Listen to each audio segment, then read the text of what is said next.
ನಮಸ್ಕಾರ ಸ್ನೇಹಿತರೆ, I am Puneet. Welcome to my official YouTube channel Puneet forum. ಸ್ನೇಹಿತರೆ, ಕೇಂದ್ರ ಬಡ್ಜೆಟ್ ಯೂನಿಯನ್ ಬಡ್ಜೆಟ್ನ MCQ ಪ್ರಶ್ನೋತ್ತರಗಳನ್ನ ನೋಡ್ಕೊಂಡು ಹೋಗೋಣ. ತುಂಬ ಇಂಪಾರ್ಟೆಂಟ್ ಆಗಿರೋ ತೊಗೊಂಡಿದ್ದೀನಿ. ಇಲ್ಲಿ ಒಂದಷ್ಟು ಸ್ಕೀಮ್ಸ್ಗಳ ರಿಲೇಟೆಡ್ ಕ್ವಶನ್ಸು ಕೂಡ ಇದೆ. ಸ್ಟ್ಯಾಟಿಕ್ ಅಂದರೆ ಒಂದಷ್ಟು ಸ್ಟ್ಯಾಟಿಕ್ ಪಾಯಿಂಟ್ಸ್ಗಳಿರ್ತವೆ. ಅಂದರೆ ಎಷ್ಟು ಕೋಟಿ ಇದಕ್ಕೆ ಮೀಸಲಿಟ್ಟರು ಮತ್ತು ಏನನ್ನು ತಂದಿದ್ದಾರೆ, ಈ ರೀತಿ ಒಂದಷ್ಟು ಸ್ಟ್ಯಾಟಿಕ್ ಪಾಯಿಂಟ್ಸ್ಗಳು ಕೂಡ ಇರ್ತವೆ ಈ ಒಂದು ಬಡ್ಜೆಟಲ್ಲಿ. ಸೊ ಇದ್ರ ಬಗ್ಗೆ ಕಂಪ್ಲೀಟಾಗಿ ಒಂದಷ್ಟು ಕ್ವಶನ್ಸ್ಗಳನ್ನ ತೊಗೊಂಬಂದಿದ್ದೀನಿ. ವೆರಿ ಇಂಪಾರ್ಟೆಂಟ್, ತುಂಬ ಇಂಪಾರ್ಟೆಂಟ್ ಆಗಿರ್ತಕ್ಕಂಥದ್ದು. ಇದು ಪ್ರತಿಯೊಂದು ಎಕ್ಸಾಮು ಕೂಡ ಹೆಲ್ಪ್ ಆಗುತ್ತೆ. ಒಂದೊಂದು ಕ್ವಶನ್ನ ನಾನು ಡೀಟೇಲಾಗಿ ಅನಾಲಿಸಿಸ್ ಮಾಡ್ತೀನಿ, ಎಕ್ಸ್ಪ್ಲನೇಷನ್ ಮಾಡೋಣ. ಓಕೆ, ಬನ್ನಿ. ಯಾರು ನನ್ನ ಒಂದು ಫಾಲೋ ಮಾಡಬೇಕು ಅವರು ನನ್ನ ಟೆಲಿಗ್ರಾಮ್ ಚಾನಲನ್ನು ಜಾಯ್ನ್ ಆಗ್ಬೋದು. PDF ನೋಟ್ಸ್ ಆಗಿರ್ಬೋದು ಈ ವಿಡಿಯೋದು, ಮತ್ತು ಎಲ್ಲ ವಿಡಿಯೋಗಳ PDF ನೋಟ್ಸು, ಮತ್ತು ನಿಮಗೆ ಕ್ವಿಝಸ್ ಆಗಿರ್ಬೋದು, ಎಕ್ಸಾಮ್ ರಿಲೇಟೆಡ್ಡು ವಿಡಿಯೋ ಲಿಂಕ್ಸ್ಗಳಾಗಿರ್ಬೋದು. ಸೊ ಎಲ್ಲ ಅಪ್ಡೇಟ್ಸ್ಗಳು ನಿಮಗೆ ಸಿಗ್ತಾ ಹೋಗುತ್ತೆ. ಪುನೀತ್ ಫೋರಮ್ ಅಂತೇಳಿ ನೀವು ಅಲ್ಲಿ ಸರ್ಚ್ ಮಾಡಿದ್ರೂ ಸಿಗುತ್ತೆ. ಈ ರೀತಿ ಸಿಂಬಲ್ ಇರುತ್ತೆ ಟೆಲಿಗ್ರಾಮ್ ಚಾನಲ್ಲಿ, @ಪುನೀತ್ ಫೋರಮ್ ಅಂತ ಸರ್ಚ್ ಮಾಡಿದ್ರೆ, ಅಥವಾ ನನ್ನ ಡಿಸ್ಕ್ರಿಪ್ಷನ್ ಬಾಕ್ಸಲ್ಲಿ ಲಿಂಕ್ ಹಾಕಿರ್ತೀನಿ, ಅಲ್ಲೂ ಕೂಡ ನೀವು ಕ್ಲಿಕ್ ಮಾಡಿ ಜಾಯ್ನ್ ಆಗ್ಬೋದು. ಫೈನ್. ಸೊ ಫಸ್ಟ್ ಕ್ವಶನ್ಗೆ ಬಂದ್ಬಿಡ್ತೀನಿ. I won't waste much time. ಕೇಂದ್ರ ಬಡ್ಜೆಟ್ 2021-22ರ ಎಷ್ಟು ಸ್ತಂಭಗಳನ್ನು ಹಣಕಾಸು ಸಚಿವರು ಘೋಷಿಸಿದ್ದಾರೆ? ನಮ್ಮ ಬಡ್ಜೆಟಲ್ಲಿ ಒಂದು 6 ಪಿಲ್ಲರ್ಸ್ನ ಮಾಡಿದ್ದಾರೆ sir. So answer is 6. Okay, very important, ಕೇಳ್ತಾನೆ ಎಕ್ಸಾಮಲ್ಲಿ. ಇನ್ನೊಂದು ರೀತಿ ನೋಡಿ, ಎಲ್ಲ ಪಾಸಿಬಲ್ ವೇ ಆಫ್ ಕ್ವಶನ್ಸ್. ಒಂದು ಕ್ವಶನ್ನಲ್ಲಿ ನಮಗೆ 2-3 ಕ್ವಶನ್ ಉತ್ಪತ್ತಿ ಆಗುತ್ತೆ, ಅದನ್ನೆಲ್ಲ ಡಿಸ್ಕಸ್ ಮಾಡ್ತೀನಿ. ಇದು 6 ಪಿಲ್ಲರ್ಗಳನ್ನ ಮಾಡಿದ್ದಾರೆ. ಸೊ ಇದನ್ನೆಲ್ಲ ನಾನು ಬಡ್ಜೆಟ್ನ ಒಂದು ಸಾರಾಂಶ ವಿಡಿಯೋ ಏನು ಮಾಡಿದ್ದೀನಿ ಸರ್, ಅಲ್ಲಿ ಕ್ಲೀನಾಗಿ ಎಕ್ಸ್ಪ್ಲೇನ್ ಮಾಡ್ಕೊಂಡು ಬಂದಿದ್ದೀನಿ. ಸೊ ಬಡ್ಜೆಟ್ನ 6 ಸ್ತಂಭಗಳು ಯಾವ್ದು? ಇಲ್ಲಿ ಕನ್ನಡನೂ ಇದೆ, ಇಲ್ಲಿ ಇಂಗ್ಲೀಷು ಇದೆ. ಇನ್ನೊಂದು ಕ್ವಶನ್ ಹೆಂಗೆ ಉತ್ಪತ್ತಿ ಆಗುತ್ತೆ ಅಂದರೆ, ಸಿಂಪಲ್, ಈ 6 ಸ್ತಂಭಗಳೇನಿದೆ, ಮುಂದೊಂದು ವರ್ಷ ಬಡ್ಜೆಟ್ ಬರೋ ತನಕ ಇದು ನೆನ್ಪಿಟ್ಕೋಬೇಕು. ಯಾವುದೇ ಪರೀಕ್ಷೆ ಬರೆಯೋದಾದರೂ, ಅದು SSC ಆಗಿರಲಿ, UPSC ಆಗಿರಲಿ, KPSC ಆಗಿರಲಿ, any type of exam, group C ಆಗಿರಲಿ, ಮತ್ತೊಂದು. ಓಕೆ, ಸೊ ಇಲ್ಲಿ ಏನಾಗುತ್ತೆ ಅಂದರೆ, ಹೆಂಗೆ ಕ್ವಶನ್ ಬರುತ್ತೆ ಅಂದರೆ, ಕೆಳಗಿನ ಅವುಗಳಲ್ಲಿ ಯಾವುದು ಕೇಂದ್ರ ಬಡ್ಜೆಟ್ 2021-22 6 ಸ್ತಂಭಗಳು ಅಲ್ಲ ಅಂತ ಕೇಳ್ತಾನೆ. ಎಲ್ಲಾದರೂ ಒಂದು 3 ಆಪ್ಷನ್ ಅಥವಾ 4 ಆಪ್ಷನ್ ಕೊಟ್ಟು ಇನ್ನೊಂದು ಯಾವುದೋ ಬೇರೆ ಆಪ್ಷನ್ ಕೊಡ್ತಾನೆ. ಸೊ ಅದಕ್ಕೆ ಈ 6 ಆಪ್ಷನ್ಸು ಕೂಡ ನೆನ್ಪಿಟ್ಕೋಬೇಕು. ಇಂಗ್ಲೀಷ್ ಆ್ಯಂಡ್ ಕನ್ನಡ ಎರಡು ನೆನ್ಪಿಟ್ಕೊಳ್ಳಿ. ಆರೋಗ್ಯ ಮತ್ತು ಯೋಗಕ್ಷೇಮ, ಭೌತಿಕ ಮತ್ತು ಹಣಕಾಸು ಬಂಡವಾಳ ಮತ್ತು ಮೂಲಸೌಕರ್ಯ ಆಗಿರ್ಬೋದು, ಮಹತ್ವಾಕಾಂಕ್ಷೆ ಭಾರತದಾಗಿ ಅಂತರ್ಗತ ಅಭಿವೃದ್ಧಿ ಅಂದರೆ inclusive development for aspiration India ಅಂತ ಕರಿತೀವಿ, ಮಾನವ ಬಂಡವಾಳವನ್ನು ಪುನರುಜ್ಜೀವನಗೊಳಿಸುವುದು, ಹ್ಯೂಮನ್ ಕ್ಯಾಪಿಟಲ್, ನಾವೀನ್ಯತೆ ಮತ್ತು R&D ರಿಸರ್ಚ್ ಆ್ಯಂಡ್ ಡೆವಲಪ್ಮೆಂಟ್ ಅಂದರೆ innovation and research and development ಅಂತ ಕರಿತೀವಿ, ಕನಿಷ್ಠ ಸರ್ಕಾರ ಗರಿಷ್ಠ ಆಡಳಿತ ಅಂದರೆ ಮಿನಿಮಮ್ ಗೌರ್ಮೆಂಟ್ ಇರಬೇಕು, ಮ್ಯಾಕ್ಸಿಮಮ್ ಗೌರ್ಮೆಂಟ್ಸ್ ಇರಬೇಕು. ಅಂದರೆ ಗೌರ್ಮೆಂಟ್ನ ಆಡಳಿತ ಕಮ್ಮಿ ಇರಬೇಕು, ಗೌರ್ಮೆಂಟ್ನ ಒಂದು ಹಸ್ತಕ್ಷೇಪ ಕಮ್ಮಿ ಇರಬೇಕು, ಆಡಳಿತ ದೊಡ್ಡದಾಗಿರಬೇಕು ಅಂತಕ್ಕಂಥದ್ದು. ಓಕೆ, ಇದು 6 ಸ್ತಂಭಗಳು ವೆರಿ ಇಂಪಾರ್ಟೆಂಟ್ ಆಗುತ್ತೆ ಸ್ನೇಹಿತರೆ. 2 ರೀತಿ ಕ್ವಶನ್ಸು ಹೆಂಗೆ ಬೇಕಾದ್ರೂ ಕೇಳ್ಬೋದು. ಫೈನ್, ನೆಕ್ಸ್ಟ್ ಕ್ವಶನ್ ಹೋಗೋಣ ಬನ್ನಿ. ಇಲ್ಲಿ ನಾನು ನಿಮಗೆ ಈ ಕ್ವಶನಿಂದ ನಾನು ನಿಮಗೆ ಗ್ಯಾಪ್ ಕೊಡ್ತೀನಿ, ಒಂದು 10 ಸೆಕೆಂಡ್ಸ್, ನೀವು ಆನ್ಸರ್ ಮಾಡ್ತಾ ಹೋಗಬೇಕಾಗತ್ತೆ. ಫೈನ್. ಓಕೆ, ಕೇಂದ್ರ ಬಡ್ಜೆಟ್ 2021-22ಕ್ಕೆ ಸಂಬಂಧಿಸಿದಂತೆ ಈ ಕೆಳಗಿನ ಯಾವ ಹೇಳಿಕೆಗಳು ನಿಜವಾಗಿವೆ? ನಿಜ ಯಾವುದು ಅಂತ. ಓಕೆ, ಮೊದಲ ಡಿಜಿಟಲ್ ಯೂನಿಯನ್ ಬಡ್ಜೆಟ್. ಎರಡನೇ ಆಪ್ಷನ್ ಕೇಂದ್ರ ಹಣಕಾಸು ಮತ್ತು ಕಾರ್ಪೊರೇಟ್ ವ್ಯವಹಾರಗಳ ಸಚಿವೆ ಶ್ರೀಮತಿ ನಿರ್ಮಲಾ ಸೀತಾರಾಮನ್ ರವರು. ಹೌದು. 6 ಕಂಬಗಳನ್ನು ಘೋಷಿಸಲಾಗಿದೆ. ಮೇಲಿನ ಎಲ್ಲ ಯಾವ್ದು ಕರೆಕ್ಟ್ ಆನ್ಸರ್? ಇಲ್ಲಿ ಆನ್ಸರ್ ಮಾಡ್ತಾ ಹೋಗಿ ಆಪ್ಷನ್. ಮುಂದೆ ಹೋಗ್ತಾ ಹೋಗ್ತಾ ಕ್ವಶನ್ಸ್ ಡಿಫಿಕಲ್ಟಿ ಆಗ್ತಾ ಹೋಗುತ್ತೆ ಸ್ನೇಹಿತರೆ. Okay, yes, the right answer ಎಲ್ಲ. ಹೌದು sir, this is the first digital union budget. ಈ ಸಲ ಅವರು ಟ್ಯಾಬ್ ತೊಗೊಂಬಂದು ಮಾಡಿಸಿದ್ದು. ಯಾವುದೇ ಪೇಪರ್ ಆಗಲಿ, ಯಾರಿಗೆ ಒಂದು ಪೇಪರ್ ಕಾಪೀಸ್ ಆಗಲಿ, ಪೇಪರ್ನ ತೊಗೊಂಬರಲಿಲ್ಲ ಅವರು. ಓಕೆ, ಶಿ ಬ್ರಾಟ್ ಒಂದು ಟ್ಯಾಬು, ಆ ಕೆಂಪು ಬಟ್ಟೆಯ ಒಳಗೆ ಟ್ಯಾಬ್ನ ತೊಗೊಂಬಂದು ಡಿಜಿಟಲ್ ಬಡ್ಜೆಟ್ನ ಮಂಡನೆ ಮಾಡಿರ್ತಕ್ಕಂಥ. ಯಾಕಂದರೆ ಹಣಕಾಸು ಉಳಿಸ್ಬೇಕು, ಪೇಪರ್ನ ಉಳಿಸ್ಬೇಕು ಅಂತೇಳಿ. ಓಕೆ, ಹೌದು, ಕಾರ್ಪೊರೇಟ್ ಮತ್ತು ಕೇಂದ್ರ ಹಣಕಾಸು ಸಚಿವಗಳ ವ್ಯವಹಾರ ಸಚಿವೆ ಯಾರು? ನಿರ್ಮಲಾ ಸೀತಾರಾಮನ್. ಹೌದು. ಇದು 6 ಪಿಲ್ಲರ್ಸ್ ಹೊಂದಿದೆ. ಹೌದು. ಸೊ ಮೇಲಿನ ಎಲ್ಲ ಕರೆಕ್ಟ್ ಆಗಿರ್ತಕ್ಕಂಥ answer. Okay sir, next question ಬನ್ನಿ. ಭಾರತದ ಮೊದಲ ಬಡ್ಜೆಟನ್ನು ಯಾರು ಮಂಡಿಸಿದರು? ಫಸ್ಟ್ ಬಡ್ಜೆಟ್ನ ಯಾರು ಮಂಡಿಸಿದ್ದು? James Williams, C Rajagopalachari, Jawaharlal Nehru, Lord Mountbatten. ಇಲ್ಲಿ ಸ್ವತಂತ್ರದ ಪೂರ್ವ ಅಥವಾ ನಂತರ ಅಂತ ಕೊಟ್ಟಿಲ್ಲ, ಸೊ ಟೋಟಲ್ ಆಗಿ ಕೊಟ್ಟಿರೋದು. ಓಕೆ, ಭಾರತದ ಮೊದಲ ಬಡ್ಜೆಟ್ ಯಾರು ಮಂಡಿಸಿದ್ರು ಅಂದರೆ ಜೇಮ್ಸ್ ವಿಲ್ಸನ್ಸ್. ಓಕೆ, ಇದನ್ನು ನೀವು ಕಮೆಂಟಲ್ಲಿ ನಾನು ಲೈವಲ್ಲಿ ಆನ್ಸರ್ ಮಾಡ್ತಾ ಹೋಗಿ ಸ್ನೇಹಿತರೆ. ಸೊ ಉತ್ತರ ಎ. 1860ರಲ್ಲಿ ಫೆಬ್ರವರಿ 8 ಅವರು ಮಂಡಿಸ್ತಾರೆ. ಫಸ್ಟ್ ಟೈಮು ಬ್ರಿಟಿಷ್ ಅರ್ಥಶಾಸ್ತ್ರಜ್ಞರಾಗಿರ್ತಕ್ಕಂಥವ್ರು. ಅವರು ಆದಾಯ ತೆರಿಗೆ, ಪರವಾನಗಿ ತೆರಿಗೆ, ತಂಬಾಕು ಎಂಬ 3 ಸುಂಕಗಳ ತೆರಿಗೆನ ಫಸ್ಟ್ ಟೈಮ್ ಪರಿಚಯಿಸ್ತಾರೆ. ಓಕೆ, ವೆರಿ ಇಂಪಾರ್ಟೆಂಟ್ ಕ್ವಶನ್, ಇದು ಕೂಡ ಎಕ್ಸ್ಪೆಕ್ಟೆಡ್ ಕ್ವಶನ್ ಎಕ್ಸಾಮಲ್ಲಿ. ನೆಕ್ಸ್ಟ್ ಬನ್ನಿ. 2020ರಲ್ಲಿ GDP ಎಷ್ಟು ಕಡಿಮೆ ಆಯಿತು? Very important. ಸಿ, ನೀವು ನನ್ನ ಎಕಾನಮಿಕ್ ಸರ್ವೆ ಸಾರಾಂಶ ಮತ್ತು ಬಡ್ಜೆಟ್ ಸಾರಾಂಶ ವಿಡಿಯೋ ನೋಡಿದ್ರೆ ನಿಮಗೆಲ್ಲ ಡೀಟೇಲ್ ಆಗಿ ಗೊತ್ತಾಗುತ್ತೆ ಸ್ನೇಹಿತರೆ. ಈ ತೊಗೊಂಡಿರೋ ಕ್ವಶನ್ನ ನೀವು 90 to 95% ಅಟ್ಲೀಸ್ಟ್ ಆರು ಆನ್ಸರ್ ಮಾಡ್ತೀರಾ. ಓಕೆ, ದಯವಿಟ್ಟು ಸಾರಾಂಶ ನೋಡಿ. ಆ ಸಾರಾಂಶ ವಿಡಿಯೋಸ್ ಲಿಂಕ್ಸ್ ಬೇಕು ಅಂದರೆ ನಾನು ಡಿಸ್ಕ್ರಿಪ್ಷನ್ ಬಾಕ್ಸು ಮತ್ತು ಕಮೆಂಟ್ ಸೆಕ್ಷನ್ ಕೂಡ ಹಾಕಿರ್ತೇನೆ, ಅಲ್ಲಿಂದ ನೀವು ಕ್ಲಿಕ್ ಮಾಡಿ ನೋಡ್ಬೋದು. ಫೈನ್. 2020ರಲ್ಲಿ ಜಿ ಡಿ ಪಿ ಹೆಚ್ಚಾಗಿಲ್ಲ ಸರ್, ಕಮ್ಮಿ ಆಗಿದೆ. ಕಾಂಟ್ರಾಕ್ಟ್ಸ್ ಅಂತ ಕರಿತೀವಿ. ಓಕೆ, ನೆಗೆಟಿವ್ ಅಲ್ಲಿ ಹೋಗಿದೆ. ಎಷ್ಟು ಪರ್ಸೆಂಟು? 6.7 7.7 6% 8%. ಸಿ 2021 20 ಮತ್ತು 21 ಮಾರ್ಚ್ ತನಕ, 2020 ಮಾರ್ಚಿಂದ ಏಪ್ರಿಲಿಂದ 2021 ಮಾರ್ಚ್ ತನಕ ನಮ್ಮ ಜಿ ಡಿ ಪಿ ಎಸ್ಟಿಮೇಷನ್ನು 7.7% ನೆಗೆಟಿವ್ ಅಲ್ಲಿದೆ. So right answer 7.7%. Okay, very important ಇದು. ನೆಕ್ಸ್ಟ್ ವರ್ಷಕ್ಕೆ 11% ಓಕೆ ಗ್ರೋತ್ ಆಗುತ್ತೆ ಅಂತ ಎಸ್ಟಿಮೇಷನ್ ಮಾಡಿದ್ದೀವಿ. ಇದು ಕೂಡ ನೀವು ತಿಳ್ಕೊಬೇಕು. ನೆಕ್ಸ್ಟ್ ಇಯರ್ಗೆ ಅಂದರೆ 2021-22ಗೆ 11% ಗ್ರೋತ್ ಆಗುತ್ತೆ ಅಂತ ಎಸ್ಟಿಮೇಟ್ ಮಾಡಿದ್ದೀವಿ. ಈಗ 7.7 ಕಾಂಟ್ರಾಕ್ಟ್ಸ್ ಆಗಿದೆ, ಈಗ ಮೈನಸ್ ನೆಗೆಟಿವ್ ಅಲ್ಲಿದೆ. ಓಕೆ, ವೆರಿ ಇಂಪಾರ್ಟೆಂಟ್ ಇದೆ. ಇನ್ನು ಡೀಟೇಲ್ ಆಗಿ ನಾನು ಆ ಸರ್ವೆ ಮತ್ತು ಇದರಲ್ಲಿ ಎಕ್ಸ್ಪ್ಲೇನ್ ಮಾಡಿದ್ದೀನಿ ಸ್ನೇಹಿತರೆ. ನೆಕ್ಸ್ಟ್ ಕ್ವಶನ್ ಬನ್ನಿ. ಆತ್ಮನಿರ್ಭರ್ ಪ್ಯಾಕೇಜ್ ಒಟ್ಟು ಜಿ ಡಿ ಪಿಯ ಶೇಕಡ ಎಷ್ಟಿದೆ? ನಮ್ಮ ಆತ್ಮನಿರ್ಭರ್ ಪ್ಯಾಕೇಜ್ ಏನು ಟೋಟಲಾಗಿ ಅನೌನ್ಸ್ ಮಾಡಿದ್ದಾರೆ. ನಮ್ಮ ಈ ಬಜೆಟ್ನ ಈ ಆತ್ಮನಿರ್ಭರ್ ಪ್ಯಾಕೇಜ್ನ ಮಿನಿ ಬಜೆಟ್ 5 ಅಂತ ಕೂಡ ಕರಿಬೋದು ಅಂತ ಕೂಡ ಸ್ಪೆಸಿಫೈ ಮಾಡ್ತಾರೆ. ಸೊ ಹಾಗಾದರೆ ಅದು ಶೇಕಡ ಎಷ್ಟು ಪರ್ಸೆಂಟ್? ಜಿ ಡಿ ಪಿಯಲ್ಲಿ ಶೇಕಡ ಎಷ್ಟು ಪರ್ಸೆಂಟ್ ಇದೆ? 5%, 13%, 28%, 70%. ಸೊ ದ ರೈಟ್ ಆನ್ಸರ್ ಎಷ್ಟು? 13%. Okay, 13% is the right answer. ಹೆಂಗೆ ಸರ್ ನಿಮ್ಗೆ ಗೊತ್ತಿರಬೇಕು, ಆತ್ಮನಿರ್ಭರ್ ಪ್ಯಾಕೇಜ್ ಲಾಸ್ಟ್ 2020ರಲ್ಲಿ ಮಂಡಿಸಿದಾಗ 10% ಆಫ್ ಜಿ ಡಿ ಪಿ ಇತ್ತು ಅಲ್ವಾ, ಅಷ್ಟು ಪ್ಯಾಕೇಜ್ನ ಮಂಡಿಸಿದ್ರು. ಆದರೆ ಆರ್ ಬಿ ಐ ಸ್ಟಿಮ್ಯುಲಸ್ ಅಂದರೆ ಗೌರ್ಮೆಂಟ್ ಅಲ್ಲದೆ ಆರ್ ಬಿ ಐ ಕೂಡ ಒಂದಷ್ಟು ಪ್ಯಾಕೇಜ್ಗಳನ್ನ ತಂತು. ಸೊ ಎರಡು ಸೇರಿ ಟೋಟಲ್ ಎಷ್ಟಾಗಿದೆ ಸರ್? 13ರಿಂದ 15% ತನಕ ಏರಿಕೆ ಆಗಿದೆ. ಅದು ಮ್ಯಾಕ್ಸಿಮಮ್ 15. ನಿಮ್ಮ ಒಂದು ಬಜೆಟ್ ಓಪನ್ ಮಾಡಿ ನೋಡಿದ್ರೆ ನಾನು ಎಕ್ಸ್ಪ್ಲೇನ್ ಮಾಡಿದ್ದೀನಿ, 13% ಅಷ್ಟು ರೈಸ್ ಆಗಿದೆ total. Government or B I ಎರಡು, ಬರೀ ಗೌರ್ಮೆಂಟ್ ಕೇಳಿದ್ರೆ 10%. ಓಕೆ, 10%. ವೆರಿ ಇಂಪಾರ್ಟೆಂಟ್ ಇದೆ. ನೆಕ್ಸ್ಟ್ ಬನ್ನಿ. ಬಜೆಟ್ 2021ರಲ್ಲಿ ಬಿ 2021-22 ಬಿ ಅಂದರೆ ಬಜೆಟ್ ಎಸ್ಟಿಮೇಷನ್ ಅಂತ ಕರಿತೀವಿ. ಎಷ್ಟು ಬಂಡವಾಳ ವೆಚ್ಚವನ್ನು ನಿಗದಿಪಡಿಸಲಾಗಿದೆ? Very important sir. ಬಂಡವಾಳ ವೆಚ್ಚ ಅಂದ್ರೇನು? ಕ್ಯಾಪಿಟಲ್ ಎಕ್ಸ್ಪೆಂಡಿಚರ್ ಅಂತ ಕರಿತೀವಿ. Capital expenditure. ಸೊ ಕ್ಯಾಪಿಟಲ್ ಎಕ್ಸ್ಪೆಂಡಿಚರ್ಗೆ ಎಷ್ಟು ಖರ್ಚು ಮಾಡ್ತಾ ಇದ್ವಿ ಈ ಮುಂದಿನ ವರ್ಷಕ್ಕೆ, ಈ ಒಂದು ವರ್ಷಕ್ಕೆ ಅಂತ? 4.12 ಲಕ್ಷ ಕೋಟಿ, 4.39 ಲಕ್ಷ ಕೋಟಿ, 34.5 ಲಕ್ಷ ಕೋಟಿ, 5.44 ಲಕ್ಷ ಕೋಟಿ. ಯಾವುದು ಕರೆಕ್ಟ್ ಆನ್ಸರು? ನೀವು ಆನ್ಸರ್ ಮಾಡ್ತಾ ಹೋಗಿ ಸ್ನೇಹಿತರೆ. ದ ರೈಟ್ ಆನ್ಸರ್ 5.54 ಲಕ್ಷ ಕೋಟಿ. ಓಕೆ, ಸಿ ಬಜೆಟಲ್ಲಿ ನಮಗೆ ಈ ಒಂದು ನೆಕ್ಸ್ಟ್ ಇಯರ್ಗೆ ಅಂದರೆ ಬಜೆಟ್ ಏನು ಸರ್, ನಮಗೆ ಏನು ಸ್ವೀಕೃತಿ ಬರುತ್ತೆ, ರಿಸಿಪ್ಟು ಏನು ಖರ್ಚು ಮಾಡ್ತೀವಿ ಅಲ್ವಾ, ವೆಚ್ಚ. ಈ ಸ್ವೀಕೃತಿ ಬರೋದು ಒಂದು ಕಡೆ. ಯೂಶಲಿ ಸ್ವೀಕೃತಿನೂ ಕೇಳ್ತಾರೆ, ಬಟ್ ವೆಚ್ಚ ಬಗ್ಗೆ ಎಕ್ಸ್ಟ್ರಾ ಕೇಳ್ತಾರೆ. ಸೊ ನಿಮಗೆ ಇಲ್ಲಿ ಮ್ಯಾಪಲ್ಲೇ ತೋರಿಸ್ತೀನಿ. 5.54 ಲಕ್ಷ ಕೋಟಿಯಷ್ಟು ಕ್ಯಾಪಿಟಲ್ ಎಕ್ಸ್ಪೆಂಡಿಚರ್ ಬಂಡವಾಳ ವೆಚ್ಚ ಸರ್. ಓಕೆ, ಇನ್ನು ನಮಗೆ ರೆವೆನ್ಯೂ ಹಣಕಾಸು ವೆಚ್ಚ ಇದೆಯಲ್ಲ, ಅದು 29.29 ಲಕ್ಷ ಕೋಟಿಯಷ್ಟು ಮಾಡ್ತಾ ಇದ್ದಾರೆ ಸರ್ಕಾರ ಈ ವರ್ಷದಲ್ಲಿ. ಸೊ ಹಣಕಾಸಕ್ಕೂ ಬಂಡವಾಳ ವೆಚ್ಚಕ್ಕೆ ಏನು ಡಿಫ್ರೆನ್ಸು ಸರ್? ಬಂಡವಾಳ ವೆಚ್ಚ ಅಂದರೆ ಇನ್ನೊಂದ್ಸಲ ಹೇಳ್ಬಿಡ್ತೀನಿ, ನಾನು ಇವೆಲ್ಲ ಎಕ್ಸ್ಪ್ಲೇನ್ ಮಾಡಿದ್ದೀನಿ ನಾನು. ಬಂಡವಾಳ ವೆಚ್ಚ ಅಂದರೆ ನೀವು ಏನಾದ್ರು ಒಂದು ವೆಚ್ಚ ಮಾಡಿದ್ರೆ ಸರ್ಕಾರ ಅದರಿಂದ ಇನ್ಕಮ್ ಬರಬೇಕು. ಅಂದರೆ ಒಂದು ಫ್ಯಾಕ್ಟ್ರಿ ಕಟ್ಟೋದು, ಇನ್ನೊಂದು ಶೇರಲ್ಲಿ ದುಡ್ಡು ಇನ್ವೆಸ್ಟ್ ಮಾಡೋದು, ಅಥವಾ ಯಾರಿಗಾದ್ರು ಸಾಲ ಕೊಡೋದು, ಅದು ಬಂಡವಾಳ ವೆಚ್ಚ. ರೆವೆನ್ಯೂ ವೆಚ್ಚ ಅಂತಂದರೆ ಜಸ್ಟ್ ಸ್ಯಾಲ್ರಿ ಕೊಡೋದು, ಡಿಫೆನ್ಸ್ಗೆ ದುಡ್ಡು ಕೊಡೋದು, ಮತ್ತು ಒಂದಷ್ಟು ಪ್ರೋಗ್ರಾಮ್ಗಳನ್ನ, ಯೋಜನೆಗಳು, ಸರ್ಕಾರದ ಸ್ಕೀಮ್ಗಳು ತರೋದು, ಅದಕ್ಕೆ ದುಡ್ಡು ವೆಚ್ಚ ಆಗುತ್ತೆ ಹೊರತು ಅದರಿಂದ ಏನು ಬರಲ್ಲ ಅಲ್ವಾ. So that is called revenue expenditure. Okay, very important difference ಇದು. ಫೈನ್. ನೆಕ್ಸ್ಟ್ ಕ್ವಶನ್ಗೆ ಹೋಗೋಣ. ಇಲ್ಲಿ ರಿಸಿಪ್ಟು ನಾವು ಸ್ವೀಕೃತಿ ಮಾಡೋದು ಕೂಡ ನೀವು ತಿಳ್ಕೊಬೇಕಾಗತ್ತೆ ಎಷ್ಟು ಅಂತ. ಯಾಕಂದರೆ ಒಂದೊಂದು ಎಕ್ಸಾಮಲ್ಲಿ ಒಂದೊಂದು ರೀತಿ ಕೇಳ್ತಾನೆ. ಸೊ ಸ್ವಲ್ಪ ಫೈನಾನ್ಸ್ ರಿಲೇಟೆಡ್ ಎಕ್ಸಾಮ್ ಇದ್ದರೆ ಈ ಥರ ಸಣ್ಣ ಸಣ್ಣ ಪಾಯಿಂಟ್ಸ್ಗಳು ಕೇಳ್ತಾನೆ. ಜನರಲ್ ಇದ್ದರೆ ನಿಮಗೆ ಸ್ಕೀಮ್ಸ್ ರಿಲೇಟೆಡ್ಡು, ಸೊ ಒಂದಷ್ಟು ಇದ್ರ ಬಗ್ಗೆ ಕೇಳ್ತಾ ಹೋಗ್ತಾನೆ. ಫೈನ್. ನೆಕ್ಸ್ಟ್ ಕ್ವಶನ್ ಬನ್ನಿ. ಕೇಂದ್ರ ಬಜೆಟ್ 2021 ಪ್ರಕಾರ ಹಣಕಾಸಿನ ಕೊರತೆಯು 2021-22ರಲ್ಲಿ ಜಿ ಡಿ ಪಿ ಶೇಕಡ ಎಷ್ಟು ಎಂದು ಅಂದಾಜಿಸಲಾಗಿದೆ? ಅಂದರೆ ಹಣಕಾಸಿನ ಕೊರತೆ, ಓಕೆ, ಫಿಸಿಕಲ್ ಡಿಫಿಷಿಯೇಟ್ ಅಂತ ಏನು ಕರಿತೀವಿ ಅಲ್ವಾ, 2021-22ರಲ್ಲಿ ಜಿ ಡಿ ಪಿಯ ಶೇಕಡ ಎಷ್ಟು ಅಂತ ಅಂದಾಜು ಮಾಡಲಾಗಿದೆ ಕೇಳ್ತಾನೆ. ಇದು ಈ ಮುಂದಿನ ವರ್ಷಕ್ಕೆ ಅಂದಾಜು ಮಾಡಿರೋದು ಕೇಳ್ತಿರೋದು. 21-22ಕ್ಕೆ ಎಷ್ಟು? 9.5, 8.8, 7.4, 6.8. ಯಾವ್ದು correct answer? The right answer is 6.8.